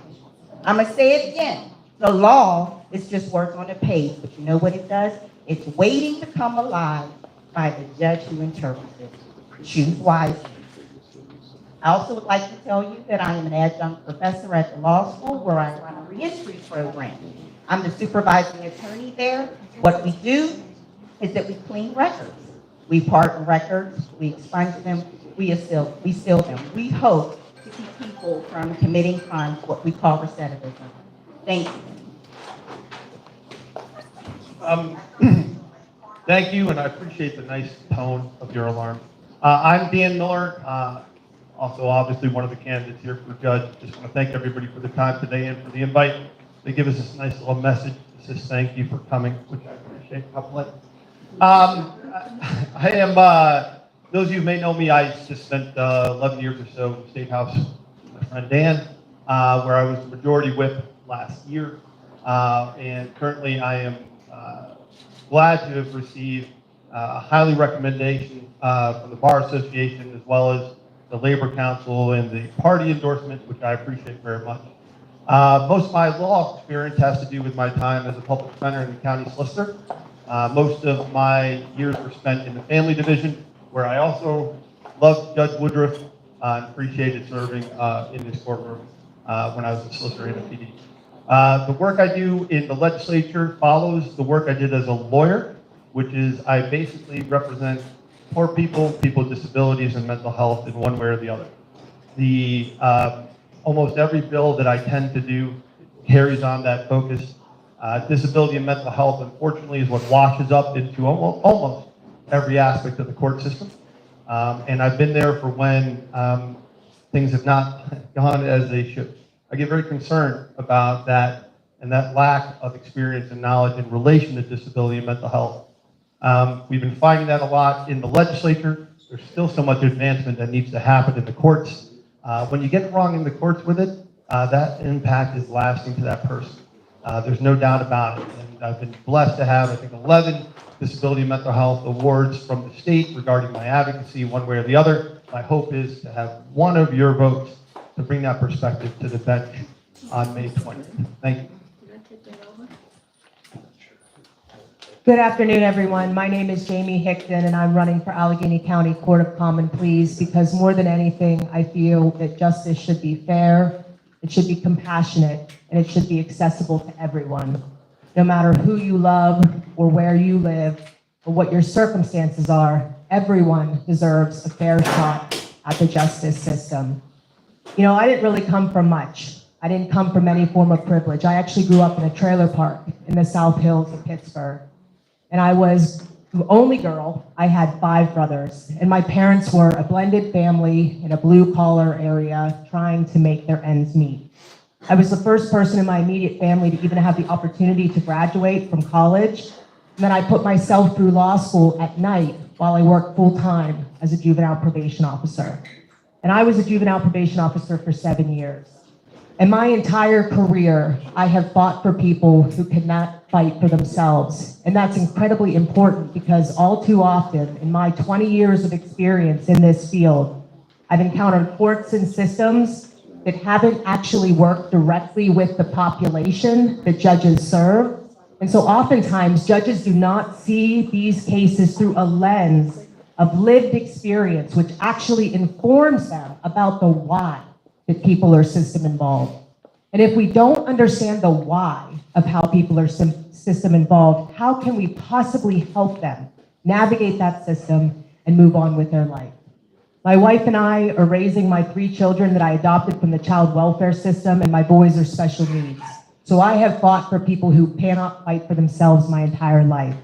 I'm very happy to say that I'm endorsed by Planned Parenthood of Western PA, actually Planned Parenthood of Pennsylvania, excuse me. I'm on Planned Parenthood of Western PA's board.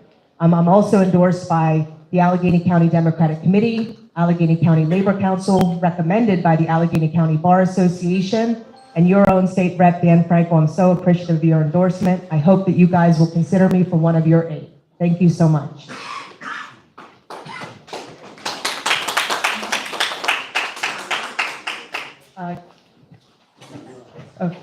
Okay, good afternoon, everyone. I'm Lauren Leegee. I am running for the Court of Common Pleas here in Allegheny County. Professionally, a little bit about myself. I am a public defender. I share the same office with Representative Dan Miller. That's where I reside right now. I have represented thousands of people. I've spent hundreds of hours in the courtroom. I represent people who are not afford an attorney or who are incarcerated. I believe that is such a privilege and honor to do so. I myself grew up about 10 minutes from a state prison. My mom was incarcerated growing up. She was a refugee to this country. I come from an immigrant background, and to me, representing folks who are from the most marginalized communities is always near and dear and true to my heart. With that in mind, I brought to Allegheny County the Immigration Consequences Group. So what I do is anyone who is coming into this county, they have criminal charges. That's our students here at CMU, RMU at Pitt. Anyone that is seeking their pathway to citizenship, if they have a case, I make sure that me and my team of attorneys are advising them on how they can keep their pathway to citizenship open for them. I am in the courtroom every day doing Know Your Rights trainings. I'm helping people navigate ICE situations. I am confronting ICE officers to make sure that due process is afforded to everyone who is facing a criminal matter here in our county. And so that is why one of the reasons I'm running for the Court of Common Pleas. We need people with a different perspective, different varieties. I was born in the 80s. I grew up in the 90s in the world of Matthew Shepard. I myself received death threats in school when I came out just for who I love and what I look like. And I think we need that representation to understand how truly our constitutional rights are on the line, and that we need to excel in different ways to make sure that every voice in our community is heard and that our rights are upheld for everyone here in Allegheny County. Thank you.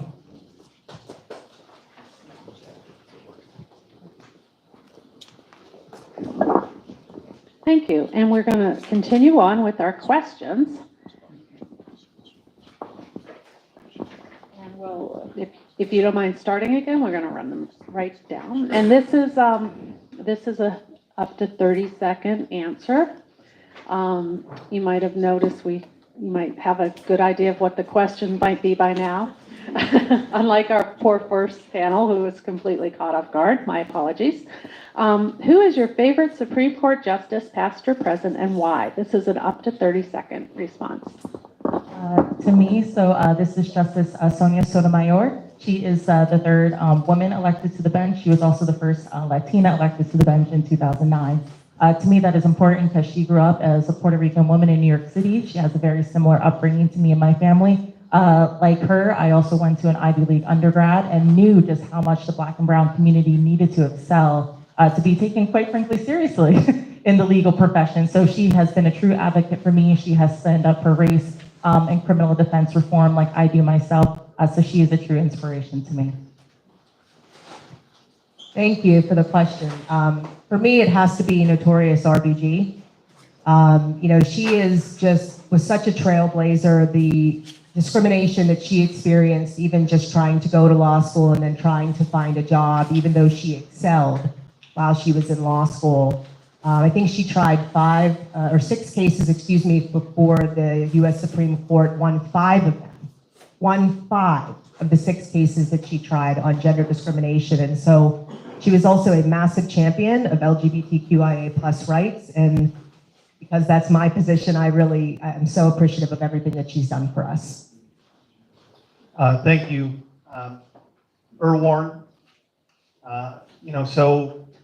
I try to think about where rights have been established in the modern sense for us.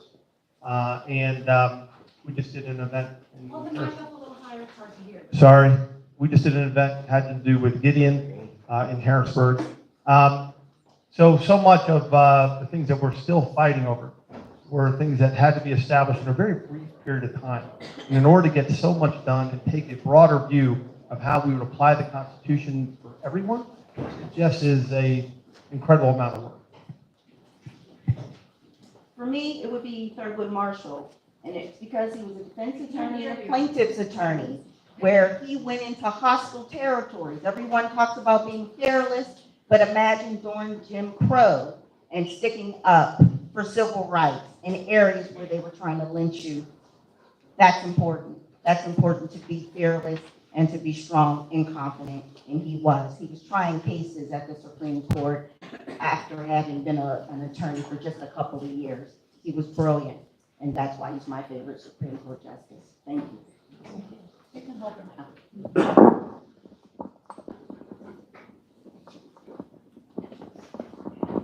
Okay, I'm going to take it easy on you now. You get a one-word answer. What would be the one word that you would want people to use to describe your judicial style? Independent. I'm sorry, they were all good words. Fair. Compassionate. Empathetic. Thank you. There's no wrong word. Yes. Okay, moving right along. If elected, how would you balance the use of restorative justice tools against delivering procedural justice for the victims of crime and ensuring public safety? This is an up to 1 minute response. Yes, I think those two go hand in hand really well. As a public defender myself, I believe my job is harm mitigation and making sure that you balance the needs of the person doing the harm versus the victim in the case, and making sure that my clients every day can get back into the community safely, or if they're incarcerated, that ripple effect that's going to have. So to me, restorative justice and the procedures do go hand in hand to make sure that our community is whole, look at the holistic factors, what upstream variables are occurring in the community to have that downstream impact, and make sure that the victim is on board with what is going on, make sure that all of the attorneys present are able to mitigate for either side, and that at the end of the day, most often my client or the defendant is receiving the help that they need, so that one day when they are back out in the community, if they're incarcerated, that my sentence has set them up for success, that they're able to avail themselves to resources while they're incarcerated, so that we can stop the cycle of violence that's happening. So some of you may know that the juvenile system is based on balanced and restorative justice, but the adult criminal justice system is based on punitive measures. And I've been in the juvenile justice system and the adult system, but particularly the juvenile justice system for almost 20 years. And balanced and restorative justice really looks like competency development, community protection, and accountability.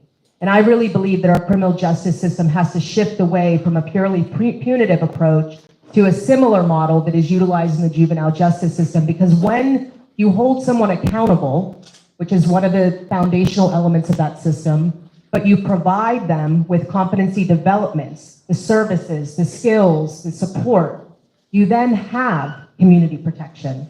So the juvenile justice system is a relatively good model. It is not perfect, but it is certainly a better model, in my opinion, than what we do in the criminal justice system right now. And that's what I think we need to do moving forward to really achieve true justice for everyone. I wouldn't hold up the juvenile model as anything to applaud. So I'm not satisfied with it. I wrote a 51-page bill last term. We're working on another set here of 10 bills that are out there for it. What I find to be juvenile justice is a lot of good intention.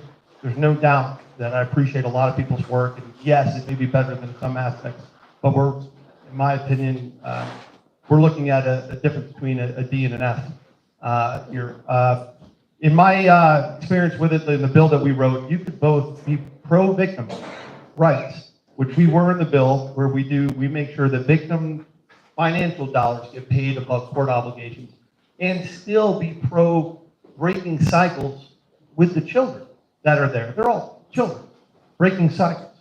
And so that was the whole point. There was a task force that was done, bipartisan, bicameral task force about 5 years ago, listed almost 78 recommendations that went through the whole thing. And it showed not just the disparities that come up between gender, but the disparities that come up between race. And that is there. It's in black and white. You can print it from it. So look, I get very concerned about it. You can do both. Restorative justice is really about making the community whole. It's taking away, it's a justice system that moves away from the punitive system. Right now, what the government receives is their pound of flesh. What's most important is getting rid of recidivism. I believe the best way to get rid of recidivism is to shift empathy to the defendant and understanding to the victim. And I believe you can do that as long as you can secure everyone's safety. When a defendant is able to understand or empathize with the victim, I believe recidivism is lowered.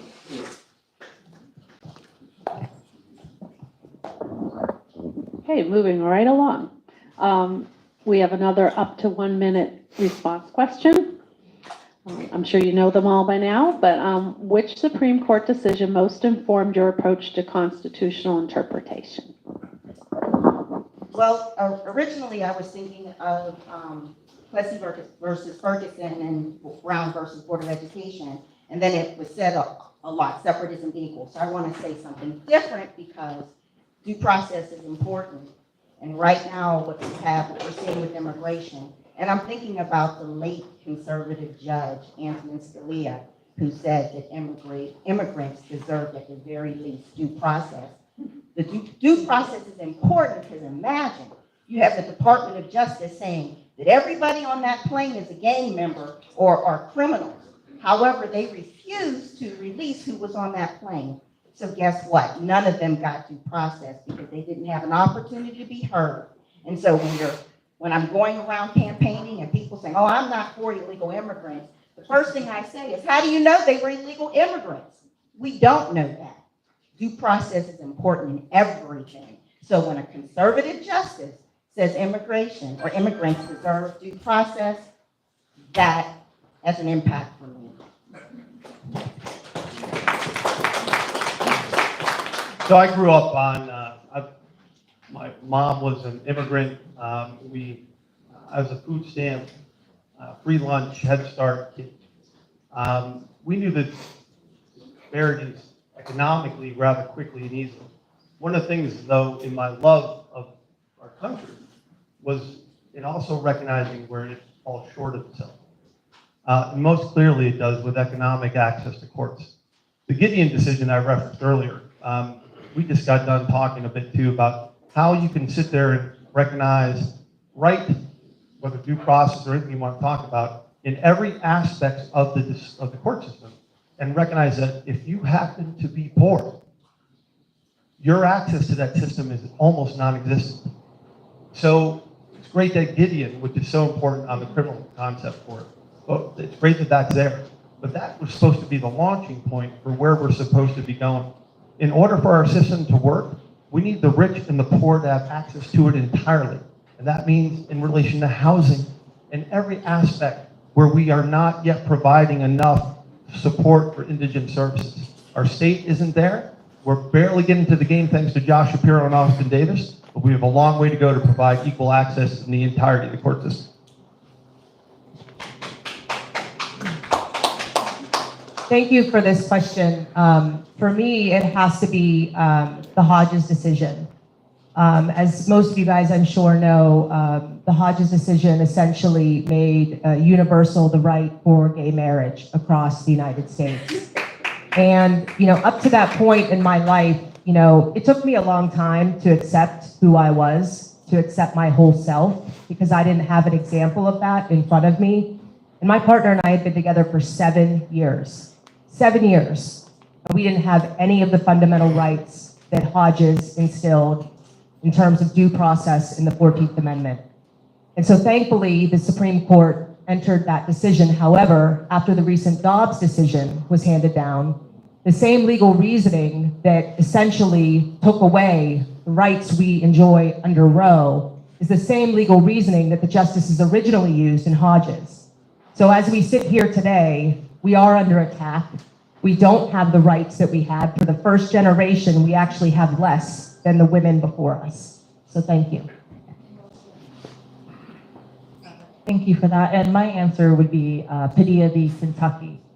This is it builds upon the rights that were afforded in Gideon. I'm a public defender. I uphold that case. But Padilla for me is instrumental to my work. I'm one of the only candidates who has immigration experience, immigration practice, and I've met my wife doing this work on the border. And to me, that is so important because it extends the Sixth Amendment right to counsel for a more holistic representation. You just don't have to advise someone on their criminal matters, but holistically, what's going to happen to them if they're deported. Now we're also seeing legislature being enacted of such as Dina's law, of that your criminal case may impact your right to parent and your right to custody. So as criminal defense attorneys and as a judicial philosophy, we have to understand the holistic nature of all these charges. And to me, that's why Padilla is so important, because it affirms your right to an attorney, it affirms the Sixth Amendment right to counsel, and I'm truly proud to be able to uphold the Constitution and make sure that those rights are being afforded to everyone, not just with the criminal matter, but their collateral consequences. Thank you. Now we're going to move on to the audience questions. The percentage of people with disability and mental health needs incarcerated in PA is significant. As judge, how can you ensure that people with disabilities and mental health issues have a fair opportunity in your court? And we'll go right down this way. And let's have this be, this might have to be, we're running short on time. If you could hold it to up to 30 seconds. So to me, this is something that I do every day of making sure that my clients have access to mental health and the disability needs. To me, it would be making sure my courtroom is ADA compliant, maybe that we have sensory availabilities for people who are autistic or neurodivergent to make sure that they have places where they can decompress. And also really at the end of the day, making sure that attorneys, litigants coming before me have the opportunity to present mitigating factors. If their client has mental health needs, maybe we go to the behavioral clinic, get them a behavioral evaluation. Maybe we postpone the case to make sure that they get the medicines that they need, giving everyone the opportunity and time that they deserve. Thank you. I would echo what Lauren has articulated for you guys. As a criminal defense attorney and a juvenile defense attorney, this is an issue I deal with all the time. So if I were a judge, I would focus and prioritize my courtroom to make sure that it is accessible to everyone, whether it's an ADA issue or I had personal experience with autism because my son is profoundly autistic, so recognizing some disabilities or some profound mental health or other issue that people need to be heard on. Lastly, I would just say that, okay, well, 30 seconds, that's tough. Thank you. We have a poorly funded mental health court, right? And the reality of it is every court is a mental health court.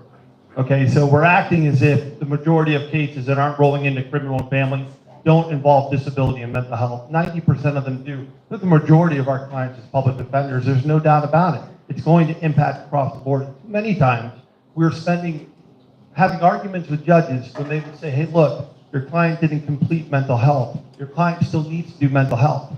And we're like, hey, judge, they're always going to have mental health treatment. That is never going to end, and you shouldn't be judging my client's completion on their probation goals because you think he should be done with mental health. We have a long way to go across the board. Thank you. I second that. We do have a long way to go with mental health, especially in criminal court. Right now, I have a death penalty case. It's a U.S. Marine. He attained the rank of sergeant, prior record score of a 0. The district attorney is going after the death penalty. This person is 100% disabled by the military.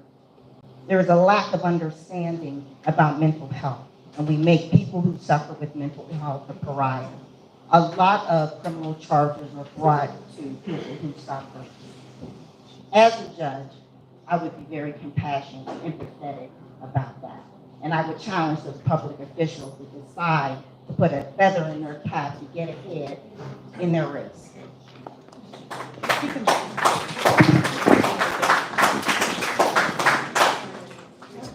I'm sorry. I know you wish you were, but there are a couple more questions. This is the big net for audience questions. So I don't know if more people have showed up or what, but let's keep rolling. Okay. This will be a 30. I know you guys have had a lot, so this will also be a 30-second, up to 30-second response. When was the last time you tried a case, and what did it deal with? And we can start with you. Well, my last few cases have been murder cases. My last few cases have been murder cases. People charged with offenses who don't have adequate representation. And what I say as a defense attorney, being that my experience is very diverse, having first started as a police officer, you would think, wow, why would she represent someone charged with murder? Because everybody comes into court are clothed in innocence. And here's the thing, I can sleep well at night when I am a zealous advocate, so that if my client is convicted, I can basically rest free saying that I gave you great representation. Thank you. The majority of my trial work would have been before the legislature. Currently, I'm a special education lawyer. We have, we'll see, we have, now we just lost, we got rid of an appeal. So I think we have 8 to which we are currently in federal court on, so it's not state. The majority of the work we do will be in motions practice. Our hope, obviously, in special education is to avoid trial. So that is our goal, is to work with the school district as best we can and to go through the process to try to be sure every child has that education. Then you go to court. Thank you. I love going to trial. And the reason is because I've seen time and time again this state trample on people's rights. My most recent was a young mother who had all 4 of her children taken from her because the state only presented a portion of the information that was advantageous to their case. There was another attorney before me, and when I got on the case, we compelled the information from the agency because they refused to give it to us. And after we received the information and presented the whole story to the court, the judge returned all 4 of her children, and within about 8 months, her case was successfully closed, and she has no further system involvement.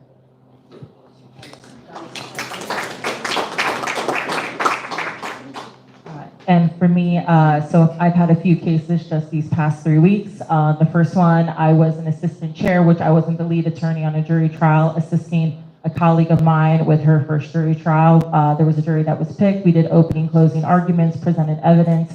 In a case where one teenager was tried where a gun item was found in the car. We made sure that the Commonwealth did their job and we got an acquittal for the client. The second case I tried was a Rule 600 motion. I got that successfully granted, where it took about a year to prosecute my client for a first offense DUI. And then I also, after that, had to do a non-jury trial where I received a summary resolution. So public defenders, dog years worth of experience. Thank you. You can hold the mic. Okay, we're down to 2 questions. We're getting there. So we'll make them up to 30-second response questions, because you guys have been in the hot seat longer than any other panel, I think. Okay. Some judicial candidates have aligned with elected officials who promote anti-Semitic tropes, including promoting videos of the Hamas terrorist attacks on Israel. How do you reconcile that with the need to be fair and impartial? Yes, that is a very good question. For me, it is such a nuanced question. It has way more than 30 seconds. For me, I know personally I'm aligned with certain elected officials. I, however, am my own individual, and I've had my own personal experiences. To me, no matter what religion you are, I was raised with a maternal aunt who is Jewish. I was raised with a Protestant father. I had a Muslim roommate growing up in college. I myself have received death threats. So to me, harassment has no form in the courtroom, and that is where I stand.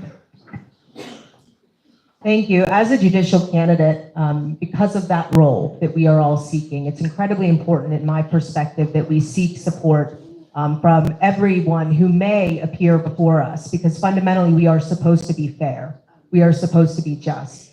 But I am also an individual person, and because of my experience in a marginalized community, I am acutely aware that sometimes what is classified by some people as free speech is hate speech. And sometimes that hate speech has dire consequences if there is not regulation by the government and if the government does not ensure the people that are victimized by that speech are protected.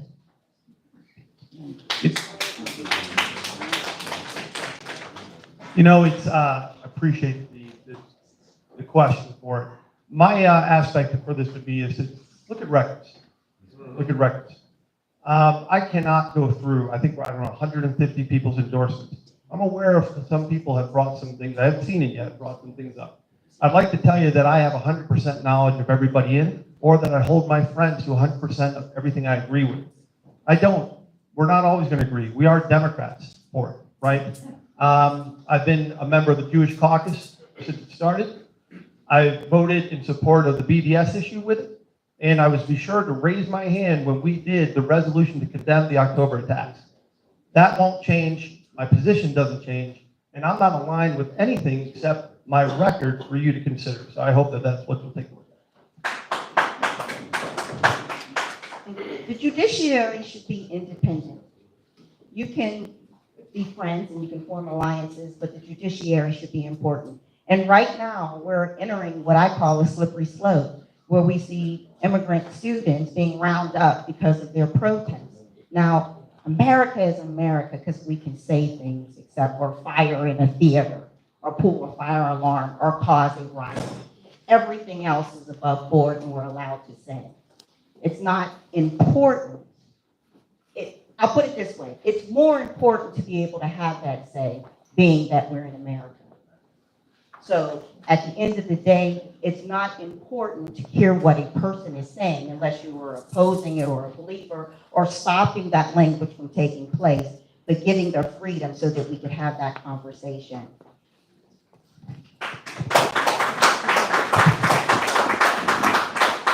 I feel like there should be a drum roll now because we are finally on our last question. This panel has been great. This is a repeat question. Someone had asked this of an earlier panel. If you were a federal judge and the president refused to follow your ruling, what would you do? And up to 30 seconds again, because I know you guys are ready to vacate these seats and just sit in the audience and relax. I would hold the President of the United States in contempt, and I would send him to jail because he is wealthy, and I would bring him out every 3 days if he would change, and I would do it until I compelled what I ordered for him to do. Yeah, look, everything must apply to everyone, right? We're all in. We can't have anybody out. right? So no matter how rich or poor, whatever your title is, that's the whole point of what we're all trying to do. It's that type of shared philosophy that unites, I think, us as a party. And I know there are differences that come up. We just have to remember, I'm telling you, that 90 to 95%, taken from the Democratic whip of the House last term, 90 to 95% of us are all in agreement on the vast majority of things. We have to be sure that as we look forward, we pull together on what we have in common, respect the differences that we have apart, and move forward. Because I'd rather be with everybody here in this room than anything to do with what occupies the White House. So my parents taught me to treat the CEO like you treat the janitor, right? And that's incredibly important in this day and age because as someone who holds the most powerful position in the world to openly defy court orders, he should be called to account and he should be called to the carpet. And if I were a federal judge, I would treat the CEO the same as I would treat the janitor. And if the order wasn't followed and we had a hearing where we determined that he was in contempt and had violated the order, then I would impose all sanctions available to me at that time. Thank you. So the judge that I used to work for is now a federal judge. We've had conversations. Without her personal belief, she has explained to me the powers of contempt and how powerful they are. As a defense attorney who has filed sanctions against the Commonwealth for not providing discovery, I'm familiar with that motion. We can order sanctions, contempt power. There's a lot of things at our disposal to make sure that folks are held accountable when they do not follow imposed orders. Okay, that completes our questions. Thank you, panel. What are we up to? 4. Thank you, panel 4, very much, and we appreciate your time.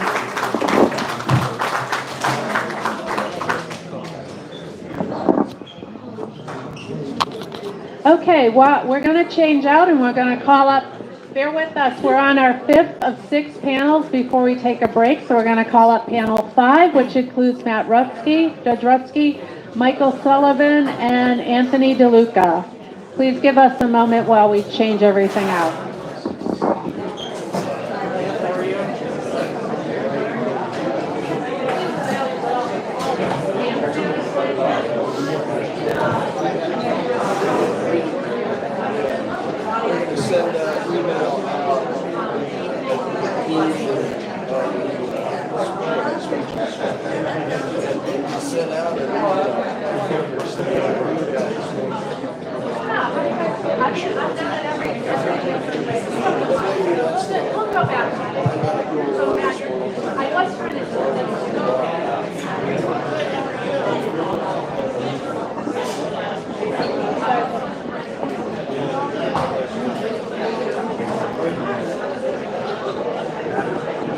Okay, we're going to start the 5th of 6 panels. So if everybody would have a seat and please lower your voices. Okay, we're almost there. We're on panel 5 of 6. So just a little more patience and we'll get through this and then we'll have a break and bring on other candidates after a break. I do want to thank Cindy for being a great timer, and we're introducing David as our next timer. Again, the format's pretty much the same. There's no switch up.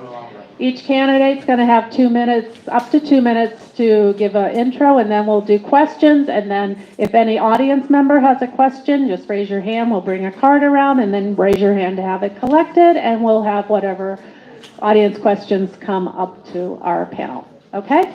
We're good? You ready to start? Okay, take it away. Good afternoon, everybody. My name is Mike Sullivan. I am also a candidate running for the Court of Common Pleas, like everybody else you've heard for a while here.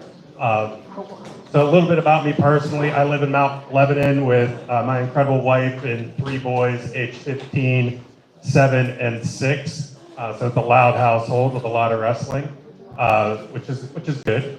But I grew up in Westview. I grew up to a family set of parents who were lower middle class folks who had to work and grind to pay the bills.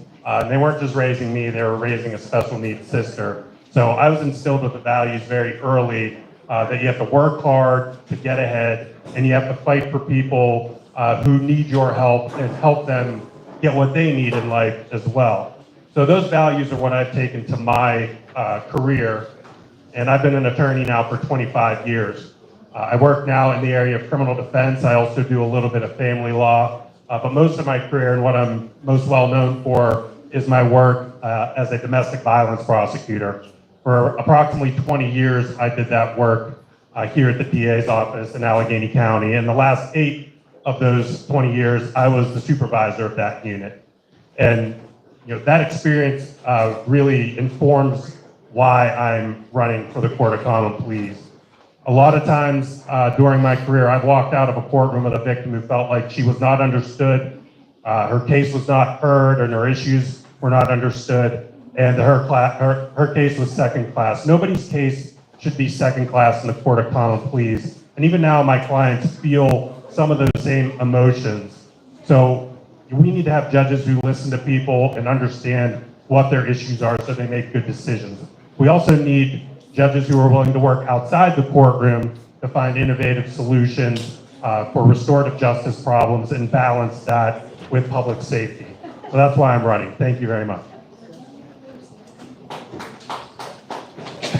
Good afternoon. I am Matt Rutsky, one of the many candidates for the Court of Common Pleas. I'm currently the district judge in the Fox Chapel area. I'm in my 4th year on the bench. Prior to being the district judge, I was the mayor for 4 years in Sharpsburg, also on council for 7 years. In between all of that, I practiced law for 8 years, and my wife and I have 3 small children. They are 5, 3, and 1, so we're accepting prayers. I've been guided on the bench by the principles of restorative, fair, and accessible justice, and I'm running on that platform. Restorative justice. I use social workers in my courtroom. While I was the mayor of Sharpsburg, I advocated for an embedded social worker in our police department. Council did deliver. So I use that social worker to connect people to resources when they're in the court, folks with unmet mental health needs or substance use disorder.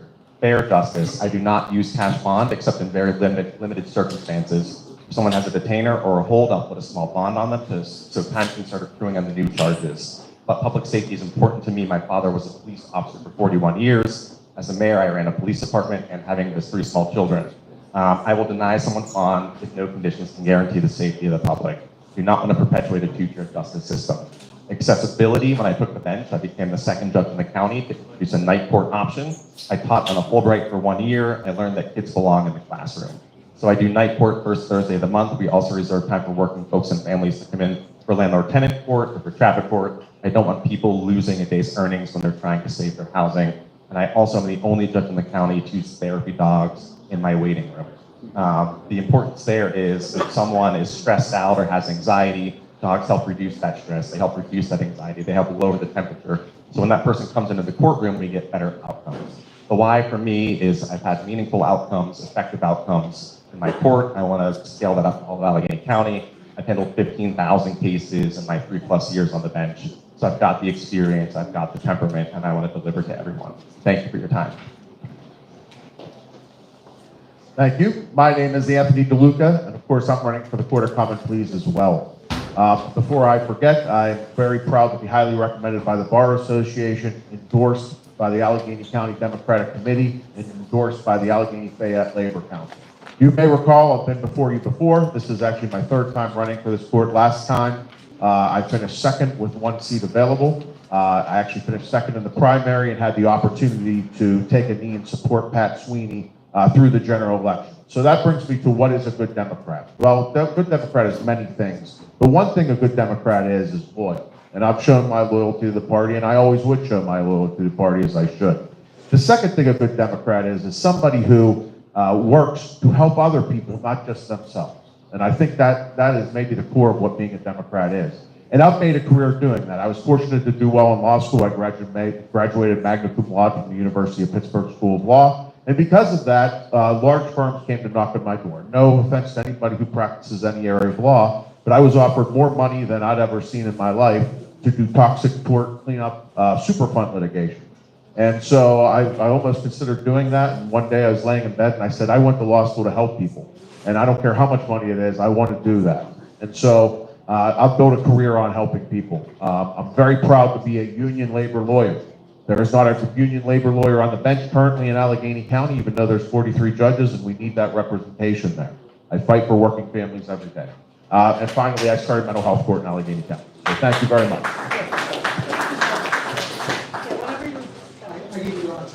Okay, can I have 30 seconds? All right, can I finish real quick? All right, thank you. So the other way that I'm very proud of how I've helped people in my career is that I was part of the small team that started mental health court down in Allegheny.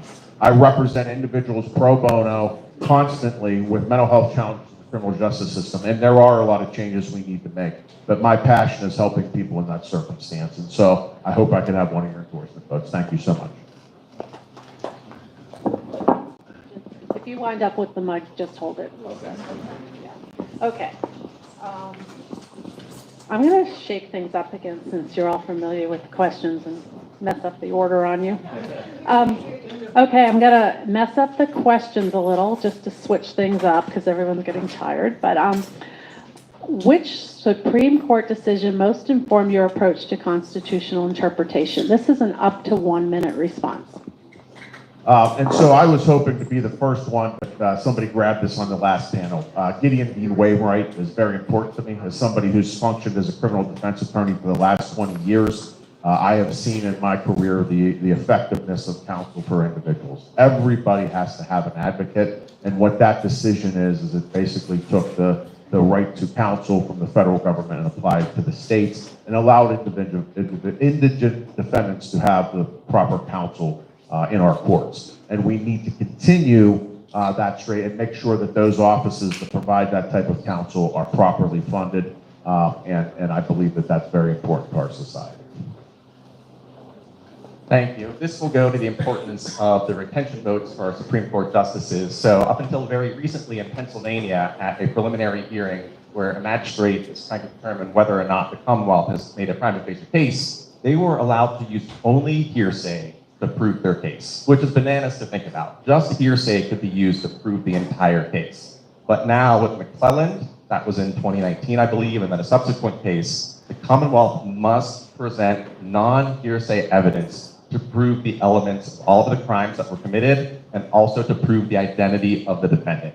So that goes to our procedural due process, and it puts the onus, and it's a low burden at a preliminary hearing. It's was the crime probably committed? Did the defendant probably commit the crime? But using non-hearsay evidence is very vital to protect our rights at the preliminary hearing stage. Well, as somebody who has worked as a criminal attorney for all of his career and started out as a prosecutor for most of my career, really Miranda is the one that comes to mind most quickly. It sets the protections of our rights by the police, by the prosecution, and the court system. And without that, without those rights being protected, what do we have? So really, that case is what really jumps off to me, based on my experience and as a young attorney, what really set me up is, my thought process as a young attorney and hopefully an older judge. Thank you. Moving right along, we have another up to 1 minute response. If elected, describe how you would use the balance the use of restorative justice against delivering procedural justice for the victims of crime and ensuring public safety. So I think a lot of the candidates have already talked about what restorative justice is and its importance, and I agree with what they've all said. But one of the things in Allegheny County that we lack is the infrastructure to deliver it. Most cases in Allegheny County actually get resolved in the minor judiciary. And a lot of times the district attorney asks a defendant to go do X, Y, Z and come back having done it so that their case gets resolved either with a reduction of charge or the withdrawal of charges. And they're left out into the wild in their own resources. What we need to deliver restorative justice is to have infrastructure for them to get what they need and come back having done the things that they have asked to do, and then continue that treatment as they move forward in life. That's important because that's an aspect of public safety. And if we have those cases being taken care of and taken out of the system, that allows the system to focus on the more dangerous cases that degrade the safety of our society and deal with them in a more severe way possibly. Thank you. This is going to be a micro answer and a macro answer. So at the micro stage, generally in most cases, there is an individual victim. So in my courtroom, when we use those social workers, it's generally because some agreement has been made between the Commonwealth, defense counsel, with the input of the victim. So when we are using those social workers, and if it's a domestic violence case and there's alcohol involved or unmet mental health needs, we're doing those assessments, we're doing the batterers intervention. So the victim has a voice there, they are heard. The Commonwealth, the cases are Commonwealth v. John Doe. So when we use restorative practices and we're getting someone back on their feet, or we're delivering services that they need so that they can become productive again, that is how restorative justice works at that Commonwealth level, us generally as victims versus an individual victim in a DV case, for example. So I come at this from the perspective of the mental health court. Of course, as I said, that was a very impactful period for me in my life. It's something I'm very proud of. And so in that court, which has problems, we can talk about that all we want, but the victim is brought into the process for their consent for participation in the court. And so that's very important. And what you found and what I've found is that those victims are often most concerned with making sure that individual doesn't commit another crime, that there's no recidivism. And that through those courts and through that treatment, which we should put throughout our justice system, that we really do reach restorative justice through those systems so that people actually, the offender gets the treatment that they need and doesn't come back or commit other crimes, and the victim is satisfied that what had happened to them will not happen again in the future. I should have talked a little longer. I caught Linda on a break. All right. Now we're going to move on to some faster answer questions, just so you can catch me. Speak low. Catch me slacking off. Okay. Let's see. We're going to go to the one-word question. What would be the one word that you would want people to use to describe your judicial style? So I'm going to cheat a little bit, and I'm going to say I love all the words that have been said already, but I'm going to add one to the game here, and I'm going to say knowledgeable. I would say most people want to be heard, so listener. Understanding. Thank you. I love that question. The other question I like a lot is a up to 30-minute response, and this is the last. Don't give an attorney 30 minutes to talk. We'll be here for 30 an hour. seconds, 30 seconds. I've been doing this a while. 5. Bear with me. Wouldn't y'all love that, though? Okay. Who's your favorite Supreme Court Justice, past or present, and why? And let me clarify, this is a up to 30-second response. So this is a little off the grid. At Allegheny College, I did a thesis on this guy. His name's Hugo Black.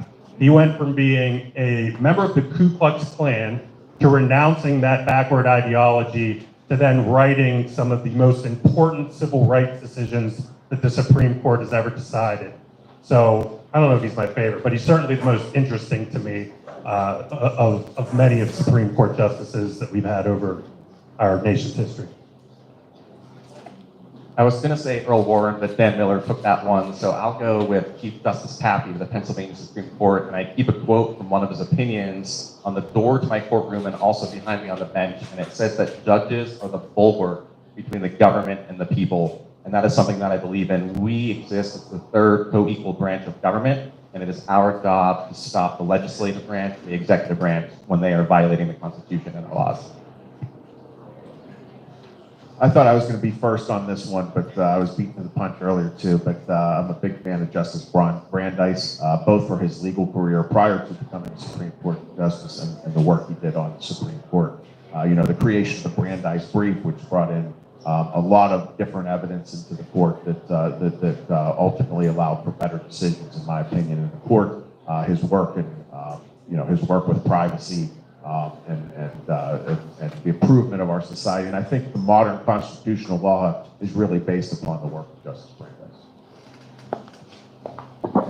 Thank you. He's one of my favorites, too. Do we have any audience cards to collect? Has anybody? I think we're good. Okay. Oh. Was your question what about the president? Okay. I almost know this one by heart, but let me fish it up. Bear with me 1 second.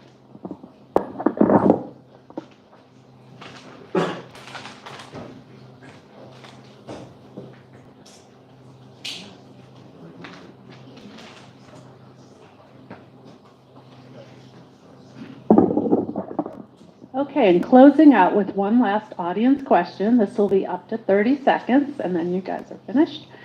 If you were a federal judge and the president refused to follow your ruling, what would you do? Again, up to 30 seconds. Look, this goes to the heart of our system of government, right? I mean, this is everything. If ultimately we are not able to enforce those type of decisions and the president refuses to answer to the courts, then our society falls apart. So this is as important an issue as there is. And the power that's given to the judge is to hold the president in this situation in contempt and then to issue all penalties available from that order. And so that's what would have to happen, and you hope ultimately that that our system wouldn't fall apart, that the executive branch would comply.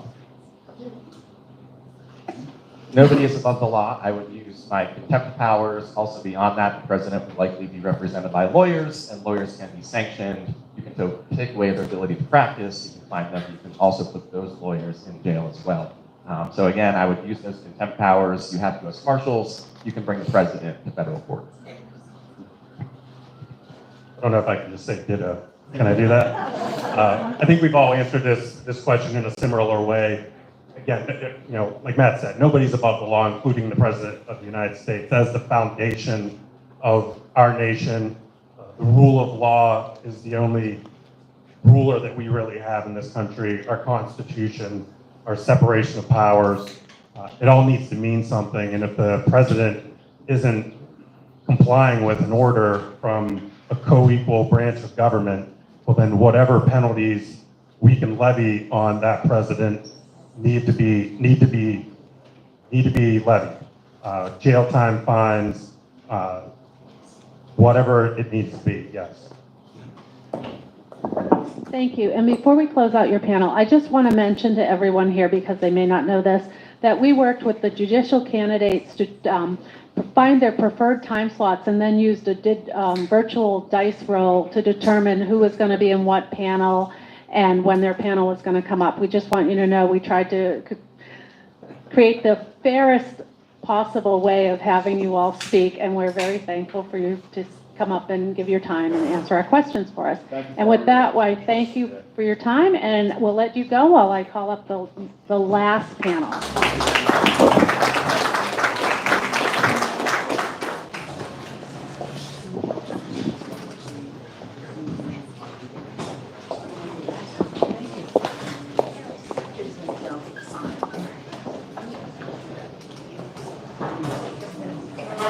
Well, I guess I don't even have to announce them, because if you're a judicial candidate and you haven't been up here yet, it's probably your turn. We'll give them a minute to get settled.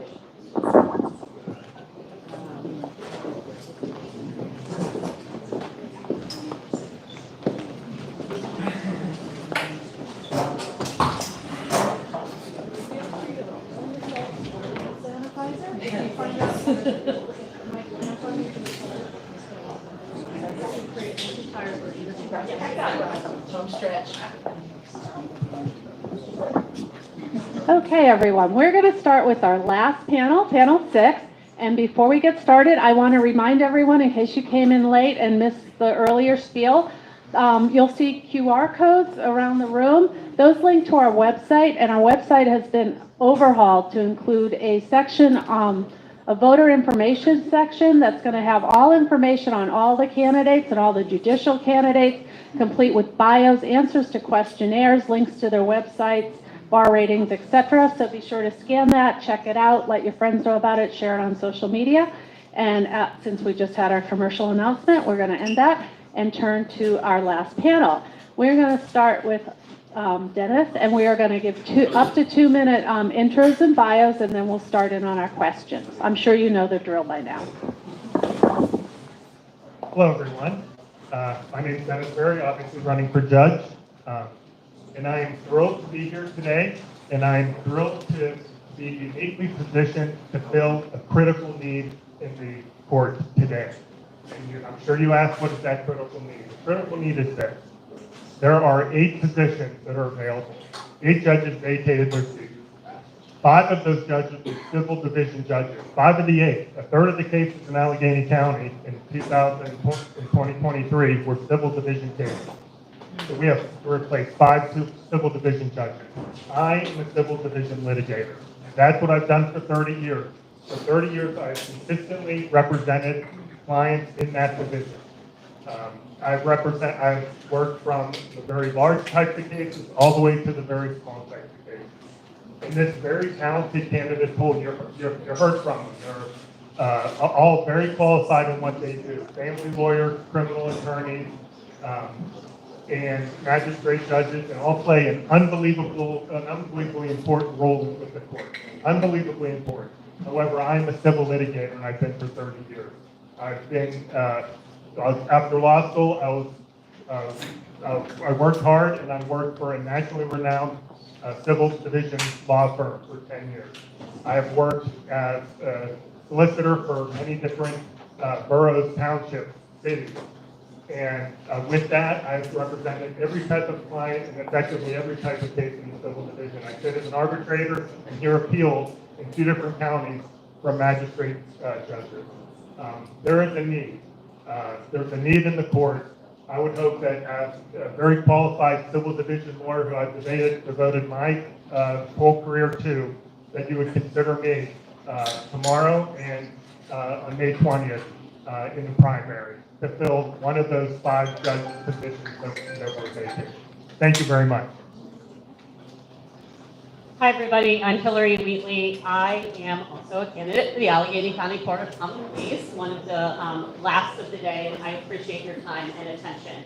I have been rated as highly recommended by the Allegheny County Bar Association, and for the last 3 years, going into my 4th year, I have served as the elected magisterial district judge for Mount Lebanon and Dormont. Before that, I spent my entire career as a civil litigator, representing everyday people in cases important to their personal lives, whether it was because they bought a defective vehicle and needed to sue the manufacturer, or were lied to by the seller of real estate. I have spent my career advocating for the rights of people in civil court. I'm a single mom of a 13-year-old boy trying to figure out how to parent in today's America. And I take that perspective with me to the bench as a magisterial district judge, understanding that everybody who walks into a courtroom is more than their worst mistake or most shameful regret. I have used that perspective in my role as district judge and would use it if honored and lucky enough to serve on the Court of Common Pleas, and I'd be honored to have your support. Thank you. Good afternoon. I'm Michelle Santacola. Currently, I'm a magisterial district judge as well in the Moon Township, Coriopolis area. I started my career, I spent 10 years as a deputy attorney general representing the Commonwealth throughout 23 counties in Western Pennsylvania, doing jury trials, grand jury cases, appeals. I then became a defense attorney, and that different perspective really changed my outlook and informed my tenure on the bench. It gave me the perspective of what brings people to the court system, and as Judge Wheatley said, people are more than what they were on their worst day and those set of charges. It also taught me about their families, and it really helped me in my role now as a magisterial district judge, and I believe would as well on the Court of Common Pleas if I was so fortunate to get there. I also was a hearing examiner for the Liquor Control Board for 4 years. During that time, I wrote the 182-page opinion that changed the law in Pennsylvania, allowing grocery stores and convenience stores to sell alcohol, and was upheld all the way through the Supreme Court. So that tells you a little bit about my writing ability and reasoning ability. So I like to say that's the menu, but the menu's not the food. The menu is my resume. The food is who I am. I'm a mom. Up until about 2 years ago, I was a mom of 2. My husband and I now have a foster son who we're adopting, and he came to us through really unfortunate circumstances. He's also a teenager who brings a lot of, he brings diversity to our house, and he has taught me more in the last 2 years about what people of color face And that has also helped me in my role as a magisterial district judge and helps me to look at the world a little bit with a little bit more compassion and understanding. I would appreciate, I'm highly recommended by the Bar Association and would appreciate your consideration as well. Good afternoon, and thank you to the 14th Board Independent Democratic Committee for having me. I'm Elizabeth Hughes. I'm also a candidate for the Allegheny County Court of Common Pleas. I could tell you about my 20 years of experience across all divisions of the Court of Common Pleas and across all different sectors, or my 10 years of family law experience. But I would invite you to go to the website and look at all my experience. I'd rather tell you today about the things that you can't read about me on paper that are important. And I was looking at the 14th Ward folks last night, and in that I saw the reaction when I was here. The 14th Ward is made of diverse personalities, diverse cultures, but what you have in common is that you care about community.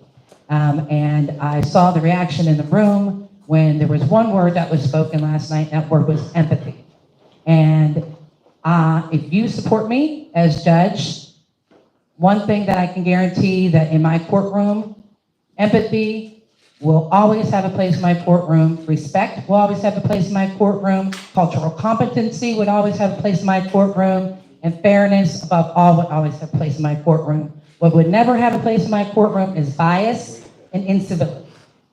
And you don't have to ask me, you can ask my colleagues, some of who are in this room. And when you talk to them, don't ask them how I treated my clients, ask them how I treated their clients. You could also ask the 5,000 plus members of the Allegheny County Bar Association about how I served them as their president during the COVID pandemic. You could ask them about the AMRAM Award, which I received, that gives some folks who show the dedication to the Bar Association and individuals who serve the profession and the community. So these are qualities I would like to bring to the bench, and thank you for your support. And I humbly ask you for your support today and on May 20th. Thank you so much for having me.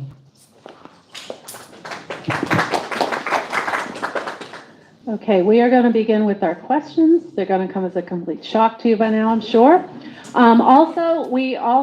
If anyone in the audience would like to ask a question, please raise your hand. We'll bring you an index card and a pen, and then raise your hand again, and we'll collect it. And this is for the last panel of common plea candidates. And while we do that, we're going to start with our questions. Okay, would you rather have easy to hard or hard to easy? Doesn't matter? Okay. Dealer's choice. Okay, here we go. Who's your favorite Supreme Court justice, past or present, and why? This is an up to 30-second response, not 30 minutes. And you can begin. Sorry. Okay. Thurgood Marshall, and he actually attended the same undergraduate university, Lincoln University, Pennsylvania, that my father did, and so Lincoln makes exceptional men. My dad actually lived in the same dorm room as Thurgood Marshall did when Thurgood Marshall was there, so that holds a special place in my heart. But he was an amazing jurist, and not just for his work on the Supreme Court, but also, Brown versus education. There's just so many things that I admire, but that is one of the reasons that Thurgood Marshall would be somebody that I greatly admire. Okay, this is one of the unfortunate things about being on the last panel. I'm going to say an answer that many have, and it's Ruth Bader Ginsburg, for many reasons, not the least of which is when she came out of Columbia Law School, started at Harvard, and then had to go to Columbia. She had children at the time, working so hard, and is offered a job as a secretary, fought through everything she fought through, and shaped the court, and argued as an attorney, and then wrote opinion as a judge for women. She did say at the party too long, promise not to do and that was an issue. All right, I'll be the last woman today, maybe, to say Ruth Bader Ginsburg. But she's my favorite, not because of the work she did as a judge, but because of the work she did as a lawyer to give me the rights I currently enjoy as a woman. I can have a bank account in my own name. I can get a business loan in my own name. I can buy a home in my own name without a man's name next to it because of Ruth Bader Ginsburg.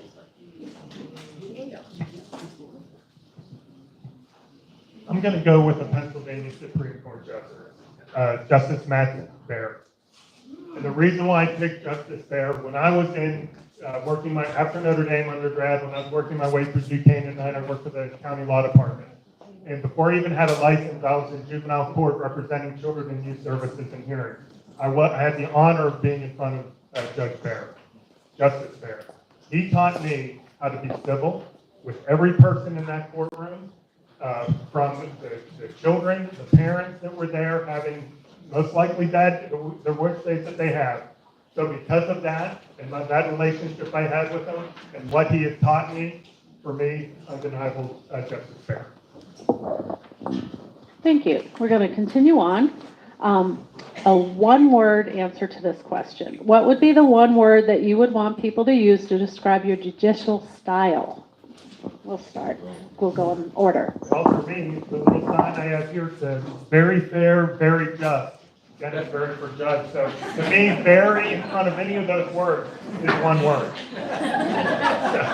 So I would say very fair, very just. Thank you. Open-minded. Compassionate. Practical. Sorry, what was that? Practical. Thank you. All excellent words. All good qualities. Okay. If elected, describe how you would balance the use of restorative justice tools against delivering procedural justice for the victims of crime and ensuring public safety. This is an up to 1 minute response.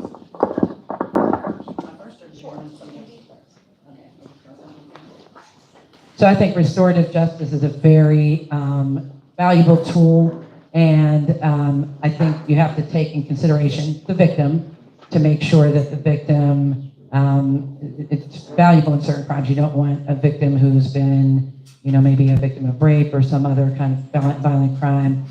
They have to be on board with it, but I think it's a very valuable tool, particularly for an offender to see, the effect that the crime may have had on the victim, and everybody can learn from this process and move forward, recover, and it's very valuable and to have as an alternative to the punitive system.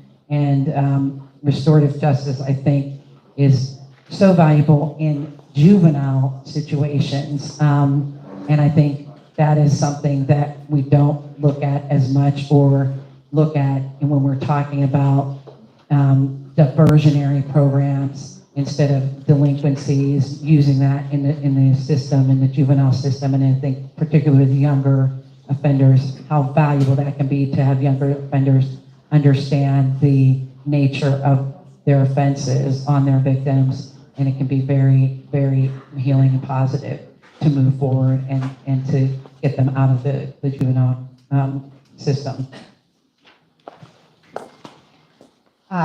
As I believe Judge Rexby talked about earlier, we use a lot of restorative justice in the minor judiciary where I currently serve, and it's extremely important, and our goal is always, in all cases, to keep people out of the system if possible. But we also need to balance this and remember that victims need to be heard too. There's a Victims' Bill of Rights that was recently in Pennsylvania passed. I was actually a victim of a crime in college. One of my dearest friends lost a child to violence, and I see sometimes we don't listen to victims, and that's an issue. We need to do both. And the victim may not always like the outcome, but they always have to be heard. And that's something that I really focus on in my courtroom. We need to provide services, which that's an issue in our county as well as many others, the availability of services, but we also need to listen to the victim. All right, how Having been elected in 2021, I've been doing this for the last 40-ish months, trying to figure out the best path forward for everybody who comes into my courtroom. We want people to feel heard, to feel like they have been understood, and that there have been consequences paid by people who have wronged them. But that doesn't always mean punishment. Sometimes it is honestly just letting the person tell their story and have the offender understand the impact of their actions. But restorative justice can't and should not always be used. There are obviously circumstances where they're inappropriate, the foremost being when the victim doesn't want it. The second, when the offender has committed such a violent act that restorative justice isn't appropriate. I spent the last 3 or almost 4 years discerning the difference between situations where restorative justice is appropriate and those where alternative consequences need to be used. As to the restorative justice issue, what I would focus on is the different courts that are currently in place, drug court, mental health court, that sort of thing. And I'd take a look and do an analysis as to what those courts are doing. And not only what those courts are doing, but what those courts can do better. And I wouldn't just leave it to, the boundary of Allegheny County. I would look at what other courts are doing in other counties of the state, even outside of the state, to see how we can best use those types of courts to help the people that need those courts the most. That would be my focus initially if I would have the honor of being elected and possibly getting to administrative judge. Those are the factors, and that's how we have it in. Let's make it better and see if there's other ideas that we're not utilizing that others are that we can use. Thank you for those responses. We have one more question that we have for you before audience questions. Which Supreme Court decision most informed your approach to constitutional interpretation? And if you'd start, please. When we talk about constitutional interpretation, for me, it goes back to Marbury v. Madison, because that is the case that gave the court that ability to interpret the Constitution. It aligns with separation of powers and how important that is, and how the checks and balances are there, which is an amazing way to govern, which is what I think one of the best things that the founders have done. I actually had a case in the last 4 months where I actually had to cite in post-trial briefs Marbury v. Madison, so that's why it's fresh in my mind. Thank you. I'm getting out my phone because I want to read the quote from the case to explain why it's important. It's actually a Pennsylvania Supreme Court case, and Judge Rudsky mentioned it earlier. I have a quote framed on my wall in my courtroom that most magisterial district judges, you will find those in their courtroom. And the reason it's important to me is Commonwealth v. Edmonds. The reason it's important to me is it's my marching orders as a judge. By falling within the judicial branch of government, a judge is thus charged with the responsibility of being the disinterested arbiter of disputes, and is charged further with acting as the bulwark between the police and the rights of the citizens. That case informs every decision I make and every time I step on the bench in my courtroom, and it would do so in the common police court as well. So when I was deciding which case to cite, I thought I initially would talk about Roe and Dobbs and how I had to sit down with my 21-year-old daughter and explain how I had more rights and she has fewer rights 50 years later, and the hard conversation that is. But I would also, based on some of the other questions, Marbury versus Madison, I think is a kind of pertinent to what we've talked about here today. The question of what would you do as a federal judge and the separation of powers. And we're at a tipping point in our country because the question is, what would you do? We say what we would do, but that depends upon the other branch actually respecting the rule of law, which we are not seeing. It's terrifying. I would say any line of the due process and equal protection cases, but somebody said earlier, Gideon was one of the ones that I think is just so absolutely that is a landmark case, is giving people the right to counsel. And, you know, unfortunately, I wish it was in every court, not just criminal court. People really need the assistance, and it's so complex going through court alone. The system is complicated. But I think that's key. But equal protection and due process in our country is such a fundamental right. And you go back in that line of cases where it wasn't there, and you go back to like Dred Scott, I think these are kind of cautionary tales as to what we could go back to, and we have to be very cautious and know that, you know, these rights need to be protected. And that's what the role of the judiciary is, to follow that rule law, make sure that these things are here for us. Thank you. I know it's been a long afternoon. Well, we started in the morning, but now it's afternoon. We're even a little behind schedule. So we're gonna have an audience question. We're gonna have a up to 30-second response, and that'll be your last question. And then we will be finished with the judicial. Okay. Just make sure everyone gets a chance to speak. It gets a little wonky when you start passing around, oddly. But this question is, it's a nice question to end on. It's what's the most important reason that you want to be judged? I'll explain why I ran in 2021. I enjoyed my civil litigation career very much, loved my colleagues at Papernick and Gusty, but George Floyd was murdered, and it was a wake-up call for me about needing to do more. And then I got a call a couple of months later from somebody asking me if I'd ever thought about running for judge. And the answer at the beginning of that phone call was no. And by the time I was done, my answer was yes, and I ran. It's been an honor to serve in the judiciary, and I just want to keep doing it on a larger scale to provide greater impact for the town. The reason why, at this point in my career, after 30 years of being a civil litigator, is that I think I can serve the community, I can serve the litigants in the civil division very well. It's a way that I would like to give back. I think that the courts and all through the county, and across Allegheny County as well as other counties in Pennsylvania, need the qualified judges that can hear these cases and that have represented these types of clients in these cases. And the reason why that I thought that this was the time, I feel I'm ready, and I feel like I would be a benefit to the county in this position, and it's a way for me to serve. Thank you. Like Dennis, I have been an attorney for 30 years, and I feel like I've been a prosecutor, a defense attorney, now a judge.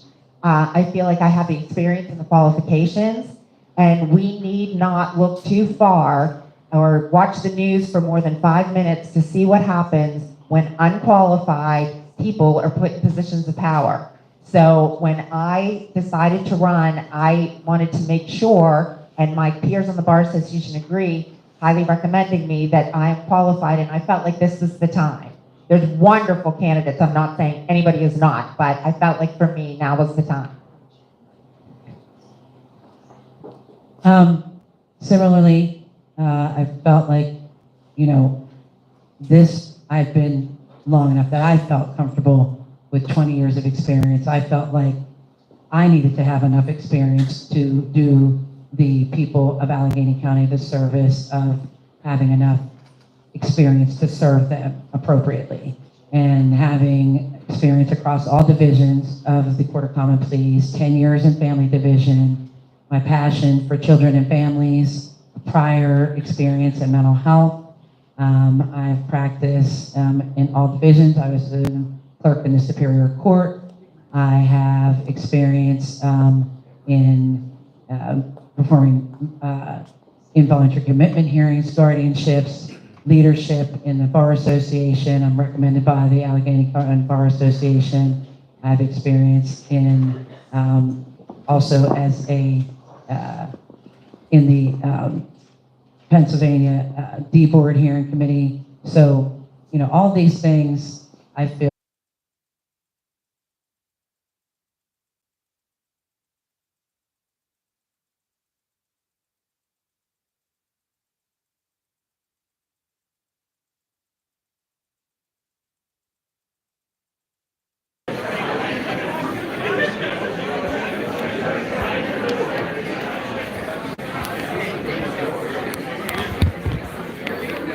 having technical difficulties with the Wi-Fi, so it's kicked me off, and now I'm just back on. We're in the middle of taking a break, and we're going to start the mayoral candidates in about 5 minutes.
cue you up right now, so I should get ready. Just so you know. Can I breathe? Okay. Okay. All right, you are gonna talk in this box, Okay. okay?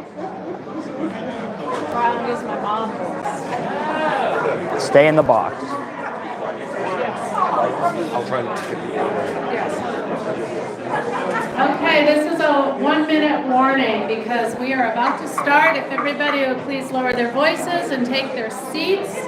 We are eager to get this wrapped up. We're asking everyone to be quiet and respectful, and we will begin the second half of our endorsement meeting, which will be shorter than the first half.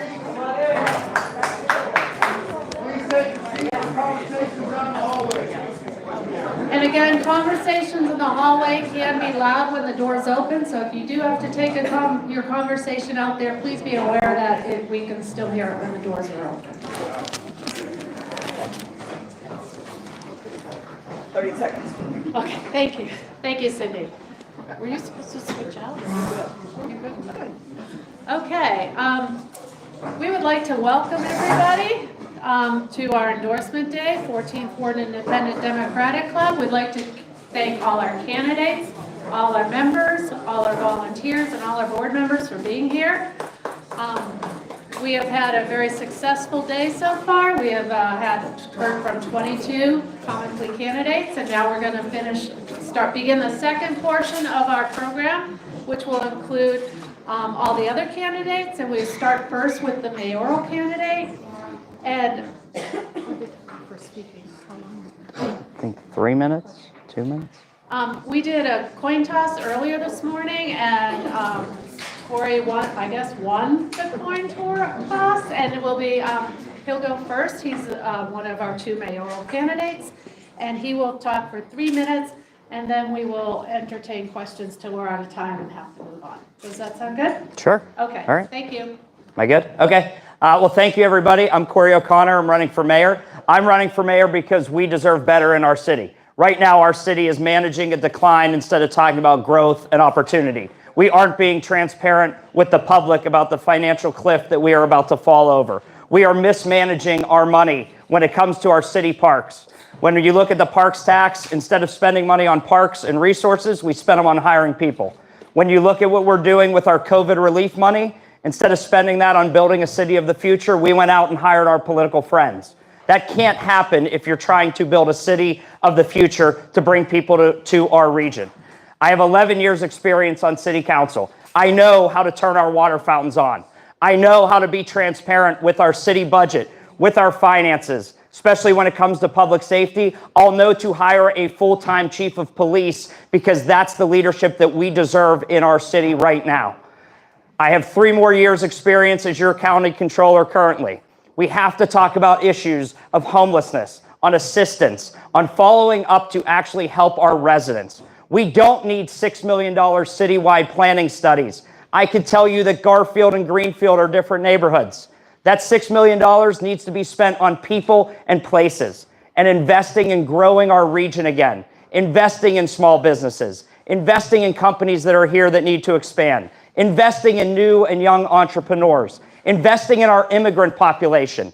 Last year, the South Hills alone, there were 40 new immigrants that started their own companies. Why are we not promoting that? That's how we're going to grow our region again. And I look at this opportunity and I see a prime example of, given my background on council, we can start day one turning this city around. And collectively, we have the ability to turn around one of America's greatest cities, and that's why I'm running for mayor. So thank you very much for your time, and I'll answer some questions.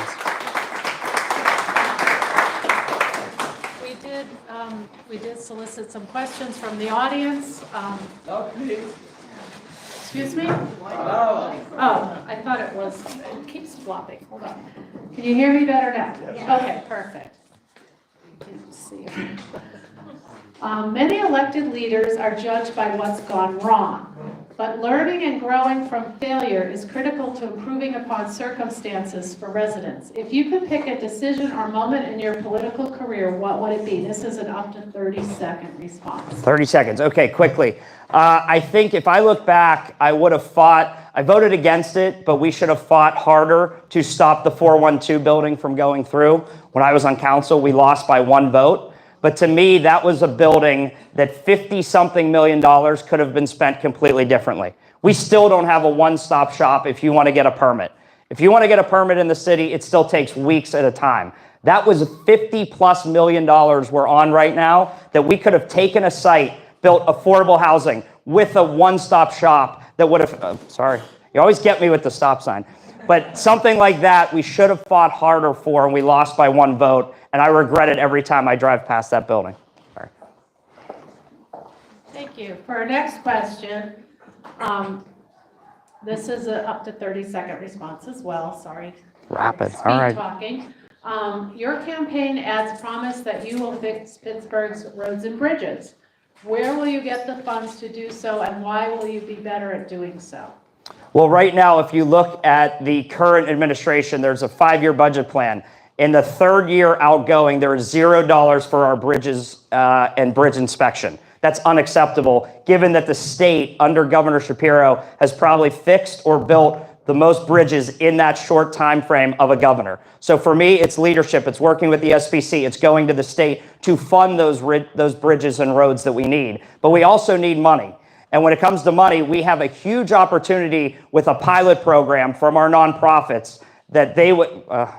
keep killing me with this stop sign. Sorry. Okay, give me 10 seconds on... Well, is there a pilot program? Can I answer that later? Okay, I'll finish it later. I'm sure pilot's coming up. But if we actually have a leader who's going to negotiate a pilot program for a long-term agreement, that will save us capital dollars. Within both hospitals' mission, they could buy us ambulances. They could buy us plow trucks. They can do things specific within their mission, and that's leadership to sit in that room and solve that problem. And that will free up millions of dollars that we could then invest back in our roads and bridges.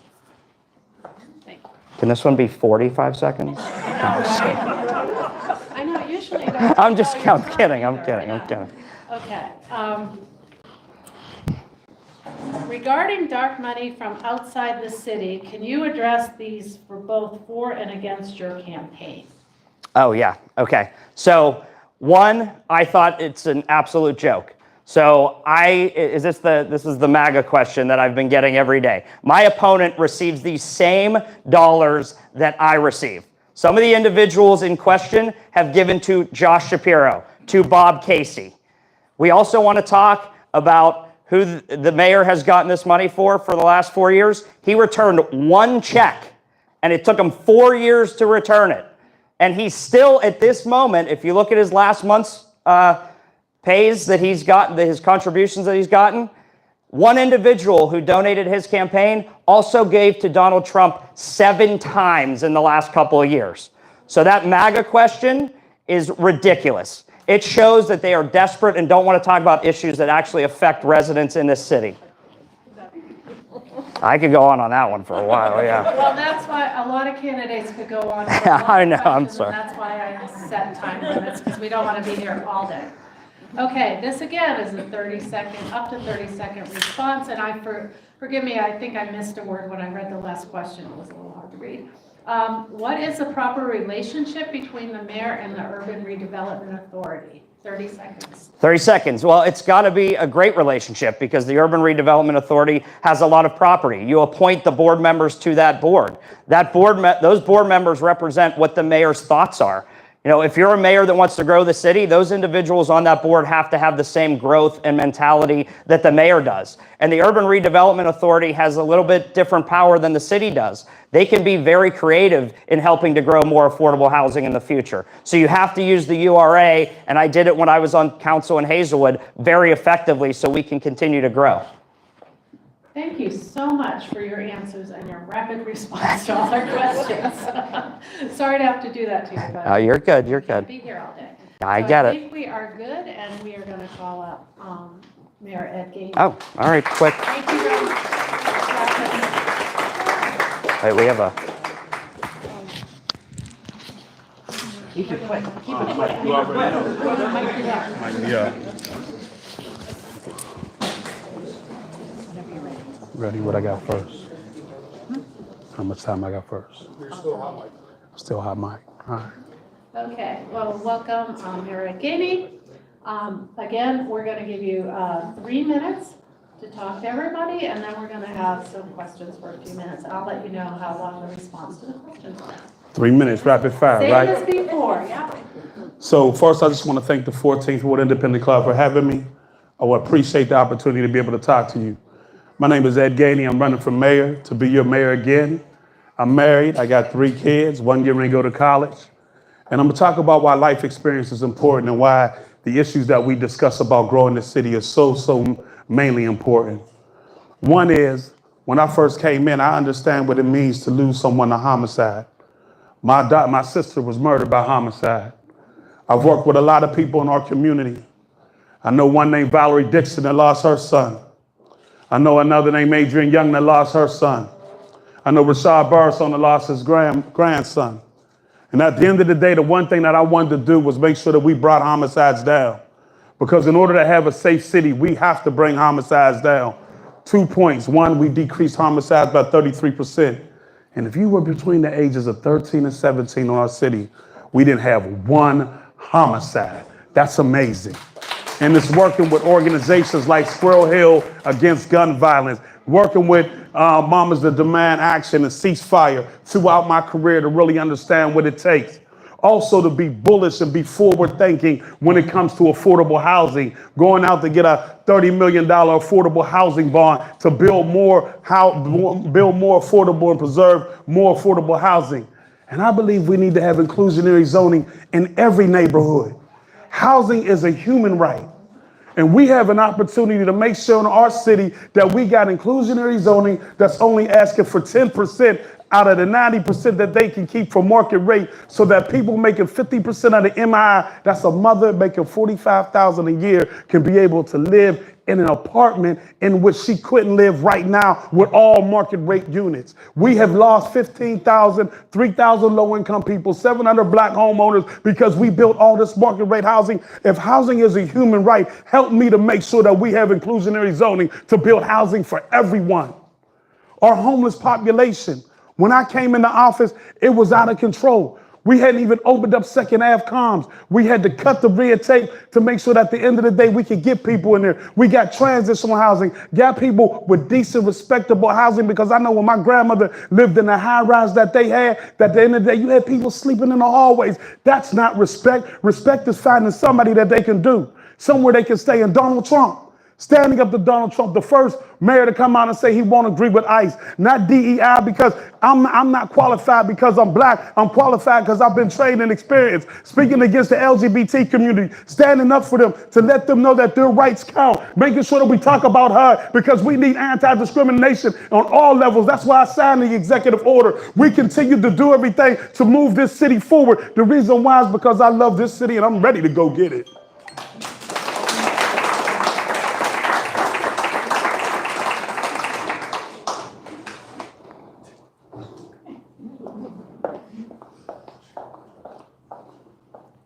Was that rapid fire? Was that all right? I need some water now. Somebody got some water? Somebody, a little bit of water? Cold water, yeah. I can't do room temperature. I need some cold water. I don't know about that room temperature. Again, we're going to, just because of the length of this program, we're going to do some up to 30-second questions. We're going to ask you the same question, up to 30 seconds. Regarding dark money from outside the city, can you address these ads both for and against you? Yeah, the ads that came out, some of them were just so funny to me. I misappropriated or stole $10 million. Now you and I know I'll be under the jail for that. So at the end of the day, all this conversation that's out there about, you just heard my opponent talk about I took money from Donald Trump. Let me tell you something right now. 160 million taking money from people that supported Donald Trump. I have no need to take a dime. We had one check and we sent it back. You know why? Because I believe in the people in this room. I believe in the people that at the end of the day are going to stand up and make sure that we speak against the Trump presidency and the anointed presidency of Musk.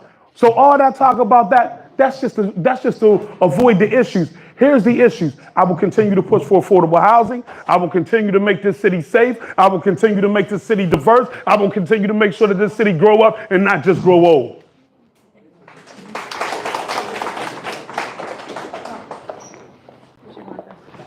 Oh, no, I can't do cold. I need cold.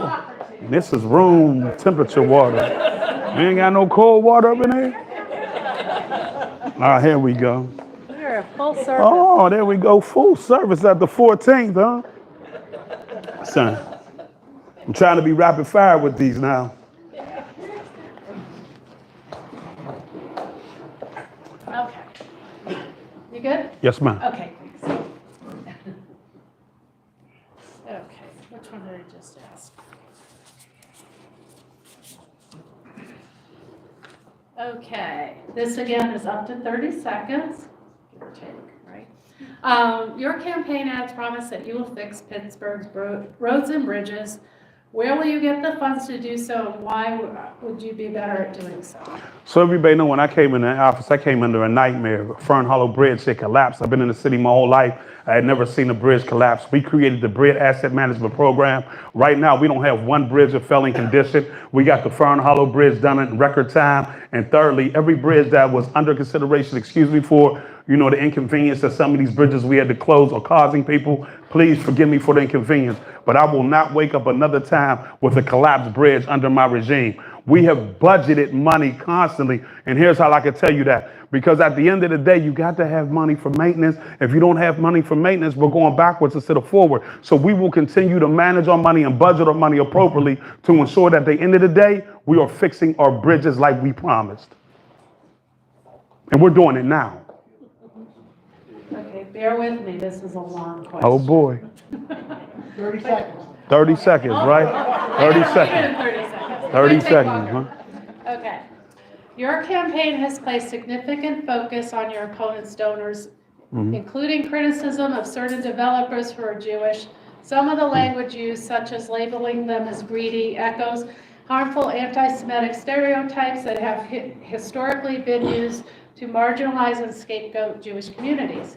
Given the importance of running campaigns rooted in equity, justice, and solidarity with all marginalized groups, would you commit to avoiding rhetoric that reinforces these harmful tropes moving forward? This is a yes or no answer, so it's even less than 30 seconds. Wow. A yes or no answer. Wow. Before I do my 30 seconds, please. I don't think it's right that I got to do a yes or no answer. Now, I think that would be pigeonholing me.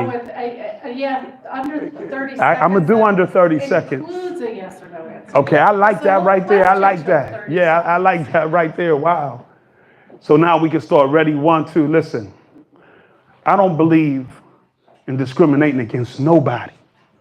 And I would never let some anti-Semitic or anything come out of my mouth to harm the Jewish community. That is not who I am.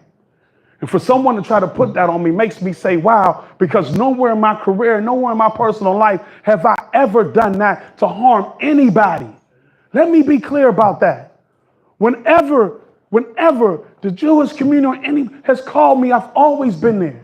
I've always come to make sure that people were making sure that they were okay. But let me say one thing. I call it the way I see it.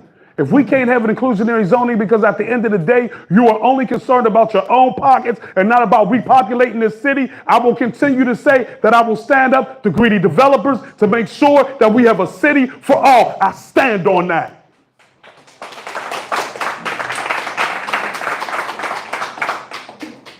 Okay, we have a question from the live chat now, and it's going to be up to 30 seconds again. Up to 30 seconds. Okay, how can you help support Pittsburgh colleges that are I'm sorry, let me start again because I wasn't close enough to the mic. How can you help support Pittsburgh colleges that are lacking federal funds or Pittsburgh schools lacking funds? So let's start with Pittsburgh Public Schools. Even as a state representative, what I did was with the earned income tax was I brought everybody to the state to try to figure out what happened because the deal was cut before I got there. I will continue to work with Dr. Walters and them to see, about this. Len, you were there when I was up there trying to fight for it.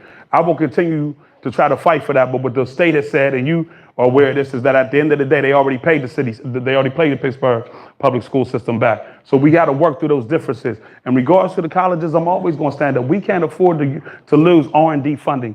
We can't afford for our students that are coming in being worried about whether they're going to be deported because of ICE. We have to stand up. Our universities have to stand up, and we as a society must always stand up to evil. Thank you. And we're on our last question. This is an up to 30-second responses. I know, it's so. Right now, it's okay. It's all right. I'm trying now. I'm trying. I'm doing. Am I doing pretty good? No, I'm doing pretty good. Okay. This is the same question Corey had. For, what is the proper relationship between the mayor and the Urban Redevelopment Authority? It's a critical one because who you put on the board determines exactly what type of URA you're going to have. When we came in office, we had to restructure the whole URA organization. I'm happy to report that in the midst of right now, we built 1,400 units of affordable housing throughout the city. So I'm happy with what we're doing with the URA. I'm happy with the fact that they did own PGH that took low-income renters and made them home, over 150 low-income renters and made them homeowners. I'm proud at the URA of how they've been able to partner with the land bank. When I came in, we had moved one property out of land bank. As of today, we moved 160 properties out of our land bank and back onto the tax rolls. What I'm saying to you is that we continue to do what's necessary to build this city where everyone can thrive.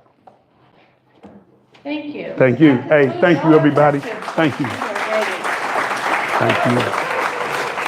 Thank you. Thank you.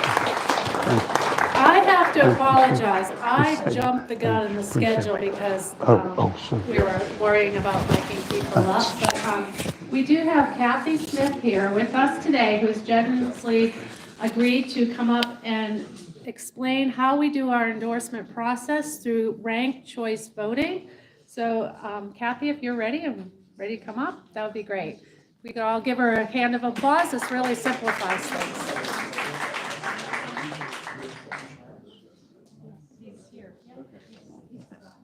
Okay, yeah, thanks for asking me, Linda. Linda had asked me just to explain how ranked choice voting works for those of you who are not familiar with it. So in the club endorsement, it's a requirement that to win the endorsement, a candidate must have at least 40% of the vote. So if you have a multiple candidate, more than 2 candidates, there's a chance that there will not be 40%. So in order to have a runoff, so to speak, we use ranked choice voting. And essentially that just means that in every race where one candidate is going to get the endorsement, you would rank the candidates 1, 2, 3, 4, 5, however many there are, in the order that you support them. So it's pretty easy how you're doing it, how the voters are doing it, but I just wanted to explain how the count works then. So take an example, if there's 4 candidates, we'll call them candidates A, B, C, and D. And say there's 100 voters. So candidate A gets 35 votes, candidate B gets 30 votes, candidate C gets 25 votes, and candidate D gets 10 votes. I think that I wrote that down before I came up, and I think that adds up to 100. So in that case, nobody got 40% of the vote, because if there's 100 votes, they would need to have 40.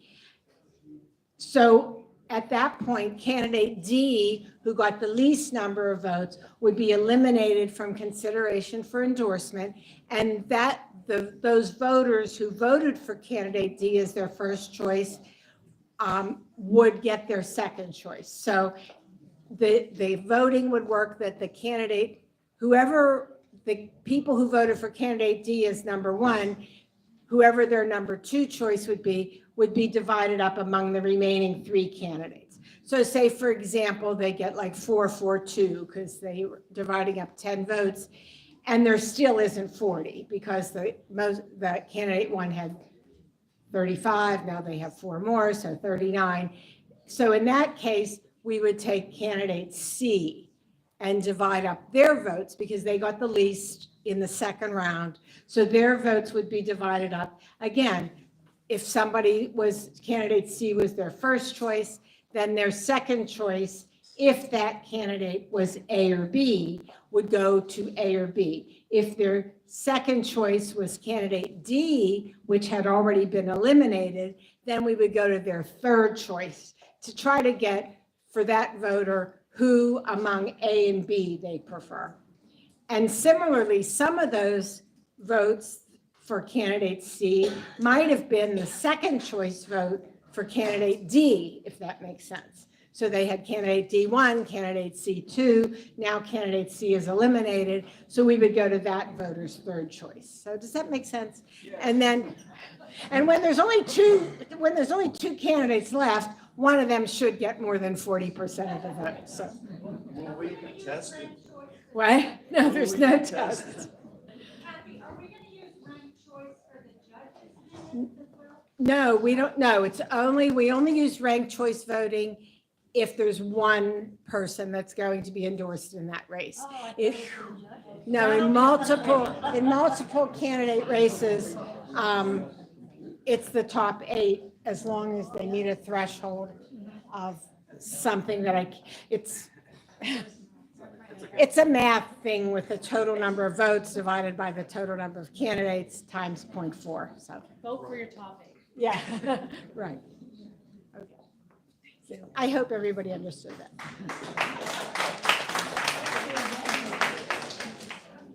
Thank you, Kathy.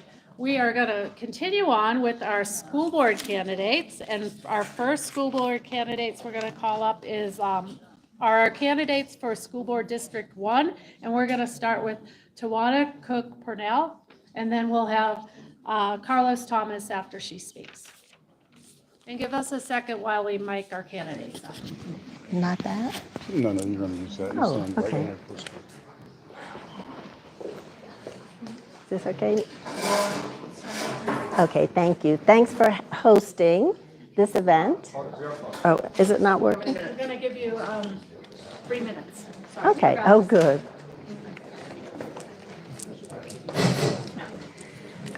Thank you for hosting the event. Thank you for hosting the event. I am Tawana. Still? Oh, I got it. Oh, whoa. I know, it's really Okay. Thank you. Got it. Thank you. I am Tawana Cook Purnell. Born in Pittsburgh, I went to Robert L. Vann School in the Hill District, Frick School for middle school, Shenley High School for 1 year, and then am a proud graduate of Peabody High School, class of 1971. When I finished high school, I went to Bowdoin College in the first class that admitted women. After 2 years of that experience, I transferred to Spelman College in Atlanta, Georgia, where I graduated with honors, a degree in philosophy and a minor in English. I am the mother of 3 children, all of whom live in New York and DC, and I have 2 grandchildren. For the past 30, 40 years, I have been in education, an educator. I have taught every grade from 4th to college level. I have been a teacher, a school administrator, a principal, a founding member of a board, and have served on several boards of schools. What I bring to the position that will inform me of policies which are not yet created or made or enforced is a sense of what it means to be a parent. I understand the challenges that parents face when they're trying to make a decision about a school. We don't have time for school systems to fix themselves, so we have to make hard, fast decisions. I know what it's like to be a teacher and have a classroom, whether or not I have the resources and basing it on curriculum, core curriculum, or creating a curriculum of my own. I know what it's like to be a principal and having to support my teachers and create professional opportunities for them to become better, and what teachers need to create the right kind of classroom that our students deserve. I also know what it's like to be a board member, building consensus, trying to have collaborations with all kinds of people, and making decisions that may or may not be in the best interest of one of those constituency groups. So that's what I bring to the position.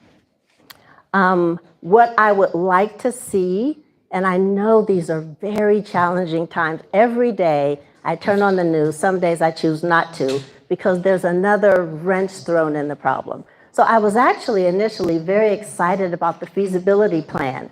I'm excited about the fact that we're going to have a configuration that allows for K-5 students to be in one building, for middle school students. And there are teachers, believe me, there are teachers who just love middle schoolers. And then a high school configuration. That was very exciting. I know there's been a wrench thrown in into the mix of things, but it's going to work out. I'm still very excited about it. Okay. Okay, I don't know. We only have 5 seconds left. Okay. Well, thank you. Well, I'm sorry, I do have a master's degree in private school leadership, from Columbia. thank you. You will have a chance to give more information because we have some questions. Okay. So if you can stay. All right. I'm going to ask you a few questions. The first is a up to 30-second response, and we want to know what is your top priority you hope to accomplish if you win your election? The top priority would be, first of all, to get to know where we are as a board, and for people to understand the role of the board, which is not the role of the superintendent. So understanding that and trying to figure out what policies are working, what are we as a group working on. And I think the transition that is necessary and inevitable is going to be probably the first challenge to grapple with.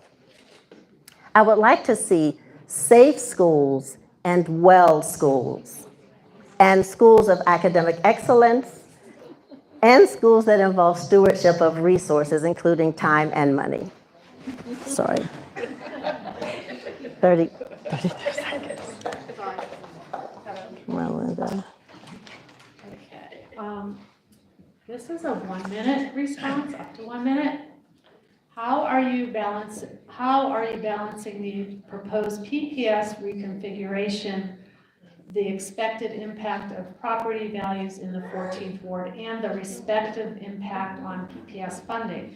Basically, how do you make sure these plans do not reduce available PPS funding? You can have up to a minute on that, since that is not an easy question. That is not an easy question. I'm not fully prepared to tackle that one, I'd sort of admittedly. But I don't think the property values are going to go down. I don't think we're going to lose anything. We already don't have enough. So we're going to have to be creative in ways that we use what we have, and hope that the schools are excellent enough. I know how to do that. I know what they look like. I know how to build a school. I could do one from the ground up, actually. We're not going to have to worry about property values going down. Thank you. We have a question that just came in from the audience, and this will be a 30-second response, and this will be the last question. How much time have you spent in the community you want to oversee with PPS? I live in East Liberty.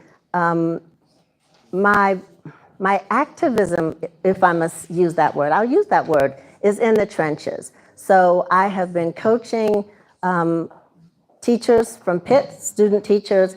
I volunteer at Westinghouse on Thursdays, even though the students seldom come.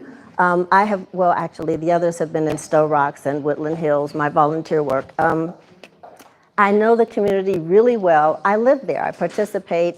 I'm in National Council of Negro Women. I'm an AKA. So, I don't know. I don't have children, so people here don't know me as a parent. I spend a lot of time with elderly family members. So. Thank you so much. Sorry. Thanks, Linda. Oh. Can I ask you one more? Oh, yes, you may. I'm so sorry, I didn't get your name. Tawana. Tawana? Yes. Okay. What's on the ballot? We got it. What's on the Tawana Cook Purnell. Thank you. Sorry. Sorry. Sorry, just need a second while we unmic and mic. And next we're going to call up Carlos Thomas, who's the other District 1 school board candidate. There you go. We're going to mic you up.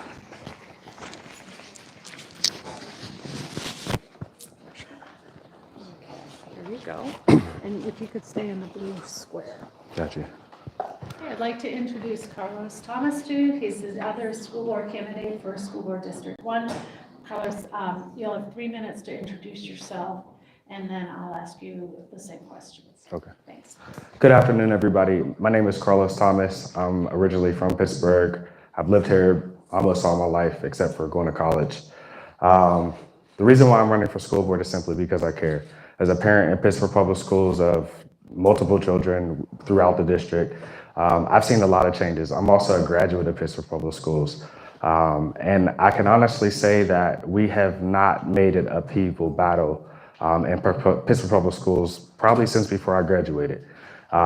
We have multiple school buildings that are all over 100 years old. Just a speed bump past the property tax question. So schools are no longer funded by our property tax, which the Supreme Court ruled back about 2 years ago. So I think that's an interesting question.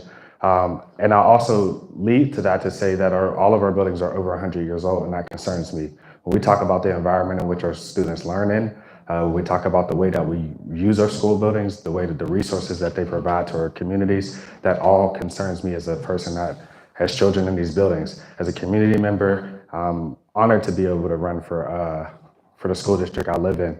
I also coach wrestling. I'm also a PIAA referee. And I'm also a dad. Simply, most people in my community know me just to be about the issues. Not really one to back down, but to stand firm on 10 toes down on what I believe in and what our students deserve. My platform is all about putting students first. I believe that our schools are the foundation of our city. They provide the blueprint of what our city is going to look like in the next 10, 20, 50 years, if not. And I'm proud to be a product of that, what that looks like, and stand here today. I'm not going to take the 3 minutes. Again, my name is Carlos Thomas, and I appreciate you all for your time. Thank you. Again, we have a couple questions.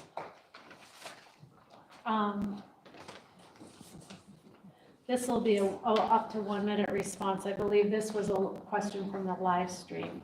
How are you balancing the proposed PPS configuration with the expected impact of property values in the 14th Ward and the respective impact on PPS funding? Basically, how do you make sure these plans do not reduce available PPS funding? Well, I think the first thing that we need to do is strengthen our relationship with both the state and the federal government. The federal government is whatever's left of it, but we definitely need to work with our state legislators on changing the laws. You heard how the city of Pittsburgh went through Act 47. City of Pittsburgh the Pittsburgh Public Schools is currently dwelling out about $25,000 a year to manage the city of Pittsburgh back to the schools are our foundation. The schools need our help. All of our buildings is over 100 years old except for one. Thank you. And the next two questions are up to 30-second response, not 30 minutes. What's your top priority you hope to accomplish if you win your election? My top priority really is going through a strategic plan with the board. I think that there's been a lot of plans as it pertains to the administration and the schools, but we haven't done enough strategic planning with the board in mind with the communities that we serve. I think that communities need to be brought in and tell us what they want, not just in a legislative session, but more in a community, more in an impactful way. And that needs to be something that needs to be done, not just in a community listening session, but really sit down with communities and figure out what are the actual problems and what are our communities actually struggling with, what are our schools actually struggling with. Thank you. And last question. How much time have you spent in the community you want to oversee with PPS? I have been born and raised there. I lived there. I'm 34 years old, so I've lived there for 34 years. So I've spent about 24 hours a day, 7 days a week, 365 days a year. I pretty much don't leave my community unless I have to, which food security really, really touches my heart. And that's something that I often have to leave for. But beyond that, I'm there. Great. Thank you very much. No problem. Thanks so much. Next, we're going to call up another school board candidate, Tracy Reed. She is running for re-election in District 5. Please give us a second while we get it like that. I'm gonna run away. I'm gonna run. Okay, thanks. Thank you. All right. And if you stay in the square. Stay in the square. Okay. Okay. I'm a Tracy mover, will so. have 3 minutes. So, We'll get 3 minutes to introduce herself, and then we will ask her a few questions. great. Thank you. So, thank you for having me. My name is Tracy Reed. I am the current school board district member for District 5. I am running for reelection and I'm running unopposed. So typically when I tell people that, they say, oh, congratulations. I don't think it has anything to do with me. I think it has more to do with the role. I think it has a lot to do with what the school board is going to be called upon to do in the next 4 years.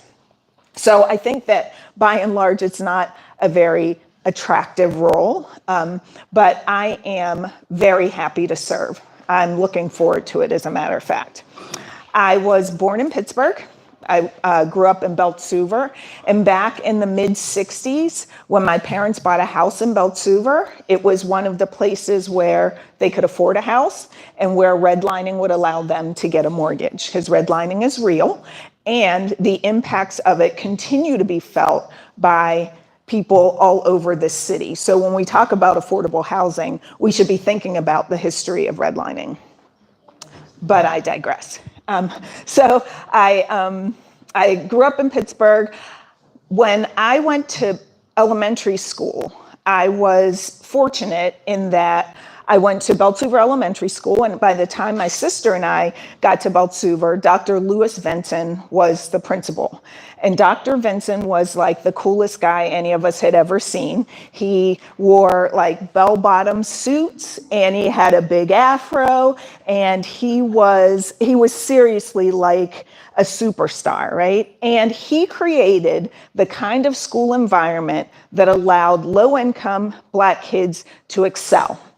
As a matter of fact, my 5th grade year, Beltsuver Elementary School scored second highest in the city on metropolitan tests. So that's how old I am, metropolitan tests. So, but one of the things that Dr. Vinson did was he raised expectations, and he made sure that every adult in the building had high expectations for the children that they were serving.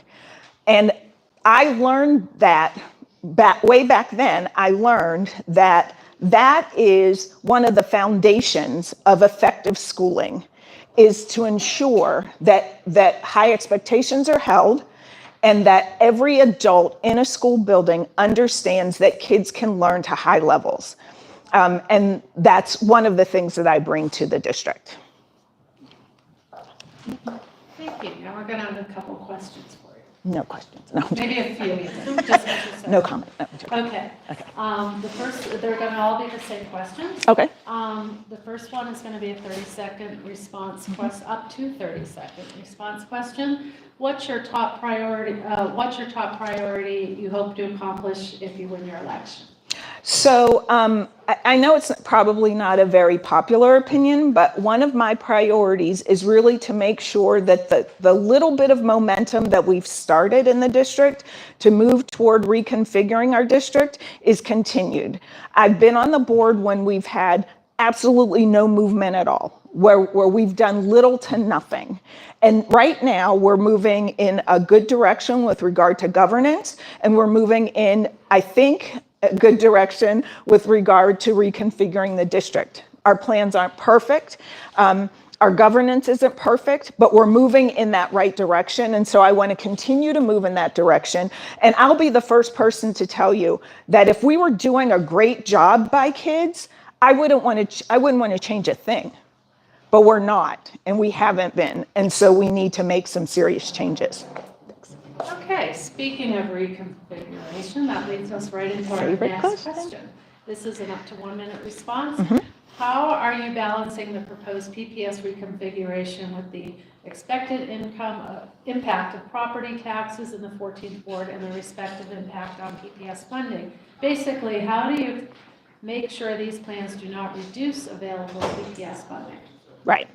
So I am not incredibly sure how long it takes property values to drop. I will admit to you, I don't know that. What I do know is that this question specifically in my mind is about Colfax changing to a 6 to 8 and kids from Colfax or from that feeder going to whatever other schools. Okay, I'll hurry up. The truth of the matter is, we have in my district, I have Mifflin, Greenfield, and Minadeo. We have excellent schools in that district. They are serving kids very well. The same kids who are doing well at Colfax are doing well at Minadeo. The same kids who are doing well at Colfax are doing well at Greenfield. As a matter of fact, there are lots of kids who are doing well at Greenfield who are not doing well at Colfax. So when we start to make the assumption that this particular school is a great school, let's ask for whom. Thank you. And we have our last question, and this will be a up to 30-second question. And it's how much time have you spent in your community that you want to oversee with PPS? Gotcha. So I have, I've been a resident of Greenfield, USA. I've been a resident of Greenfield for the last 18 years. I spend a great deal of my time in Greenfield and in South Squirrel Hill and in Hazelwood. As a matter of fact, one of the we're having these community listening sessions as school board, and we were asked where we wanted to have our listening session. Most of the board members chose a school in their district, right? And one of the things that I chose was to have the listening session at a community space in Hazelwood. One, because there isn't a Pittsburgh Public School in Hazelwood anymore, which, nonsense. But one, because there isn't a school there. And two, because everything we do in my district revolves around the South Squirrel Hill, Greenfield communities. I love them. That's where I live. And there are other people in our communities. So this one will be in Hazelwood, and the next one will be at Mifflin. Thank you, Tracy. Thanks.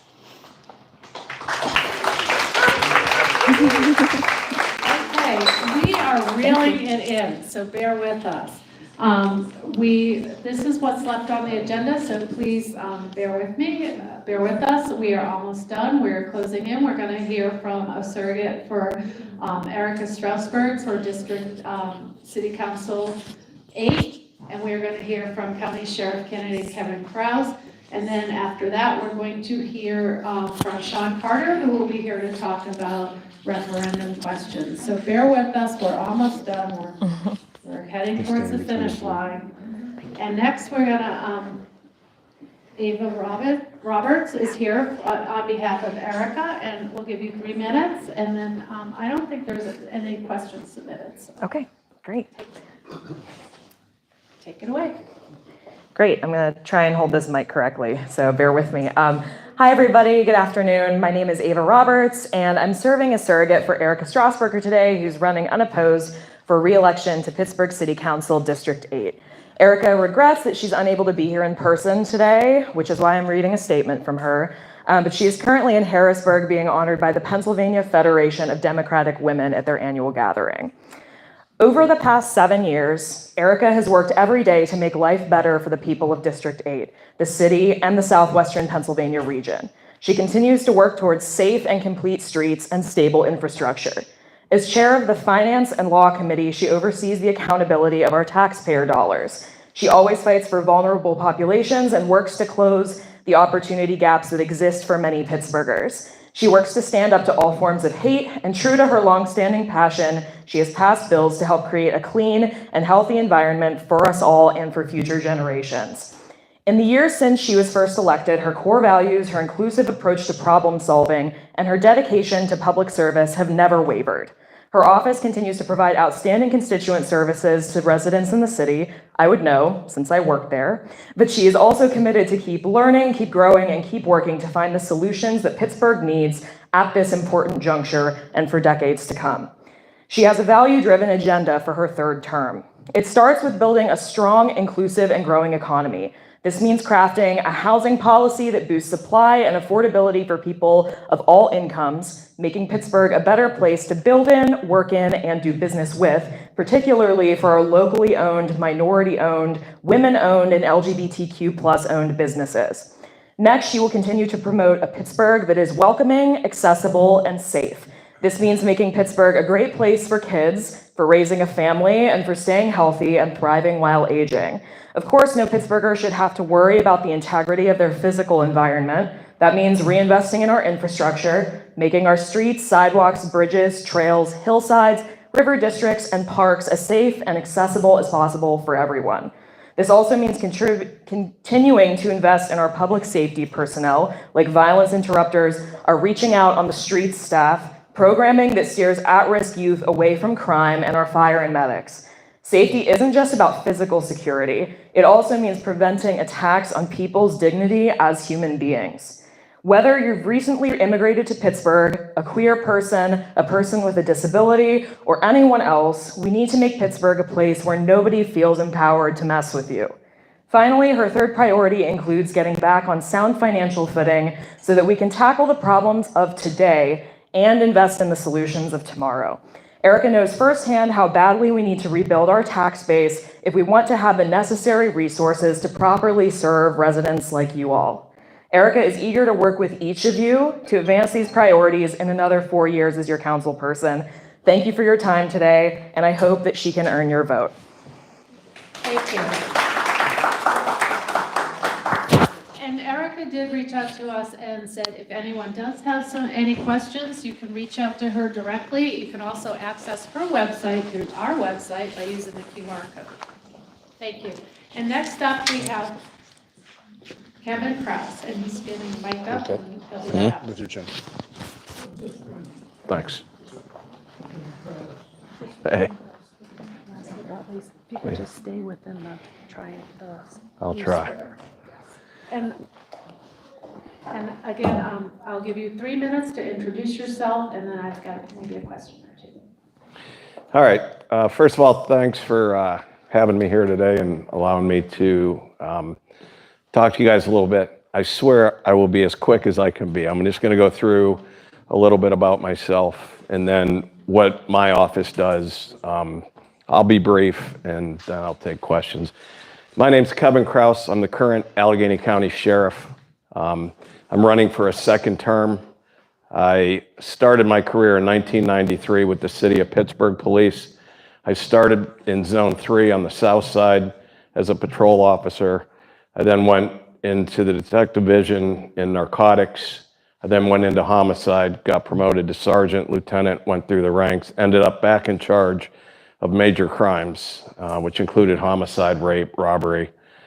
During my career with the City of Pittsburgh, I was also the station commander at Zone 5 for a year. During my time with the City of Pittsburgh Police, I was able to get some pretty advanced executive leadership training from the FBI Academy in Quantico, Virginia, which is offered to less than 1% of law enforcement executives throughout the world. So I was very happy to be able to participate and successfully complete that degree. I also attended the executive leadership course in Boston, instructed by professors from Harvard University, from the John F. Kennedy School of Business. And I did 21 years with the city. I retired. I went to Allegheny County Sheriff's as a number 2 under former Sheriff Bill Mullen. He's since retired in 2021, and I ran for his position and got elected. So it went quick, and I'm running again. And just a little bit about our office. I'm running on 2 platforms. Number 1, public safety. I will use every resource in my office to keep you, your families, your neighbors, and everybody in the Allegheny County community safe. And we are the only sheriff's office in the entire state that has full police powers, which works well with assisting other police departments and neighborhoods throughout Allegheny County. A lot of things that we do, community service, community outreach. We do a lot of things. I'll just name a few. Around Thanksgiving, we provide full turkey Thanksgiving meals to different communities throughout Allegheny County. We also do Christmas events, veterans, Special Olympics. We do a lot of things, and I intend to, my commitment to continue community outreach. So. Thank you. We do have a couple quick questions. You can have up to 30 seconds for this. First question, what is your top priority you hope to accomplish if you win your election? I think to continue training as it relates to, I'm on the autism board, and we have bi-monthly meetings, so I definitely want to keep my deputies trained to the best of their ability in topics such as autism, how to deal with an autism case, mental health, that's another huge thing we need to continue training, use of force, de-escalation. I definitely have a high importance in our drone program. If a lot of time, we use it primarily for if people go missing or they wander or lost children, we'll get called by different law enforcement agencies, not only throughout the county, but throughout the state to go and assist in finding these people. And it's a very successful program. So I'm dedicated to continuing that. But I think my highest priority is to maintain the highest quality and degree of training I can provide to my deputies. Thank you. One last question. Again, this can also be 30 seconds. Hopefully. Up to. If elected, what do you feel is the biggest issue that your office will face in moving Pittsburgh forward? I think one of our biggest challenges moving in today and moving forward, I think it's getting better, but attracting and hiring the right people. As important it is to put the right cops out on the street, that is a challenge, that's a priority, and that's something I'm very committed to. Attracting and retaining good police officers who serve the community well, serve the community equitably, and that's probably one of the top priorities I have, and I'm very passionate about doing that. And we're not afraid to turn somebody away if we feel they're a bad apple.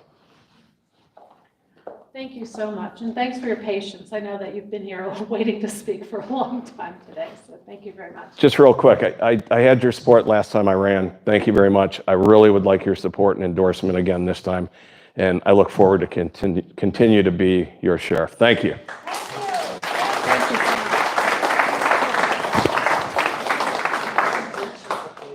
Okay, we are heading towards the finish line. Next up, we have Sean Carter. He's here from the city of Pittsburgh, and he is going to talk to you for a few minutes about 3 important referendum questions that you're going to find on your ballot.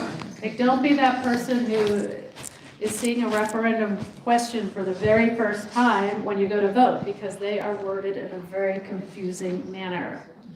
And we are not going to be confused, thanks to Sean. So Sean, whenever you're mic'd up. Yes, I think. Yes. So you can take this mic and stand in that square. Oh, thank you.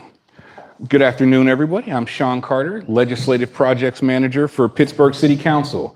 And today I'm here to just briefly run over the 3 ballot referenda you will find on your primary election ballot. So let's get started. Question number 1 is a charter amendment that prevents privatizing the city's water and sewer system. And if it passes, basically it will prohibit the city from selling its water and sewer system to a private entity. Now, it does not preclude the city from going into agreements with Pittsburgh Water and Sewer Authority, as that is a public authority, but it would prevent the city from transferring its system to a private entity. So that's question number 1. You want me to wait and take questions after all 3? I only have 1 question so far. And it's Okay. 3, so. And that takes us to question number 2, which is a charter amendment to prevent the city from discriminating against protected classes. Now, scattered all throughout the city code in various provisions on the Commission on Human Relations and the Gender Equity Commission, the Equal Opportunity Commission, there are various anti-discrimination provisions, but this takes those and several others and places them into the city charter and the foundational document of the city, in part for clarity and to make sure that we can all find them. And last but not least is a charter amendment to prevent the use of the amendment process in a way that could strain city resources. And I'll read this one. It would amend the charter by prohibiting the use of the Home Rule Charter amendment process to add duties or obligations beyond the lawful scope of the city's authority. And just briefly, it's intended from its authors to prevent people from using the Home Rule Charter amendment process to force the city to do things which might not actually be legal. And so we'll just have to see how that plays out. Yes. And so that's all I have for those three. It's really simple. And go ahead. Okay, well, if you're finished, we did have one question from the audience. And it said, would ballot question number 3 prevent Pittsburgh from pushing back against Trump? And just so everybody's clear, I'll reread question number 3. Shall the Home Rule Charter be supplemented by adding this following section? Amendments to the Charter by prohibiting the use of the Home Rule Charter amendment process to add duties or obligations beyond the lawful scope of the city's authority. Well, the first thing everyone should know is that Pennsylvania is a Dillon's Law state. So we can already only do what the legislature either allows us to do or doesn't prohibit us from doing. And a good example is there's a statute and state law that prohibits us from doing business with Iran. So it would be difficult for the city or any of the agencies of the state that the city deals with to deal with businesses or instrumentalities of the Republic of Iran. I don't know what happens if the federal government sanctions somebody. You know, if they sanction a foreign country, I think we can't actually do anything about that. Right. We have to follow those laws. But I'm not sure how it would prevent us from pushing back, say to safeguard the rights of our citizens. That's still not clear to me. How can I help? Could you cite another one or two examples that aren't legalese? Okay.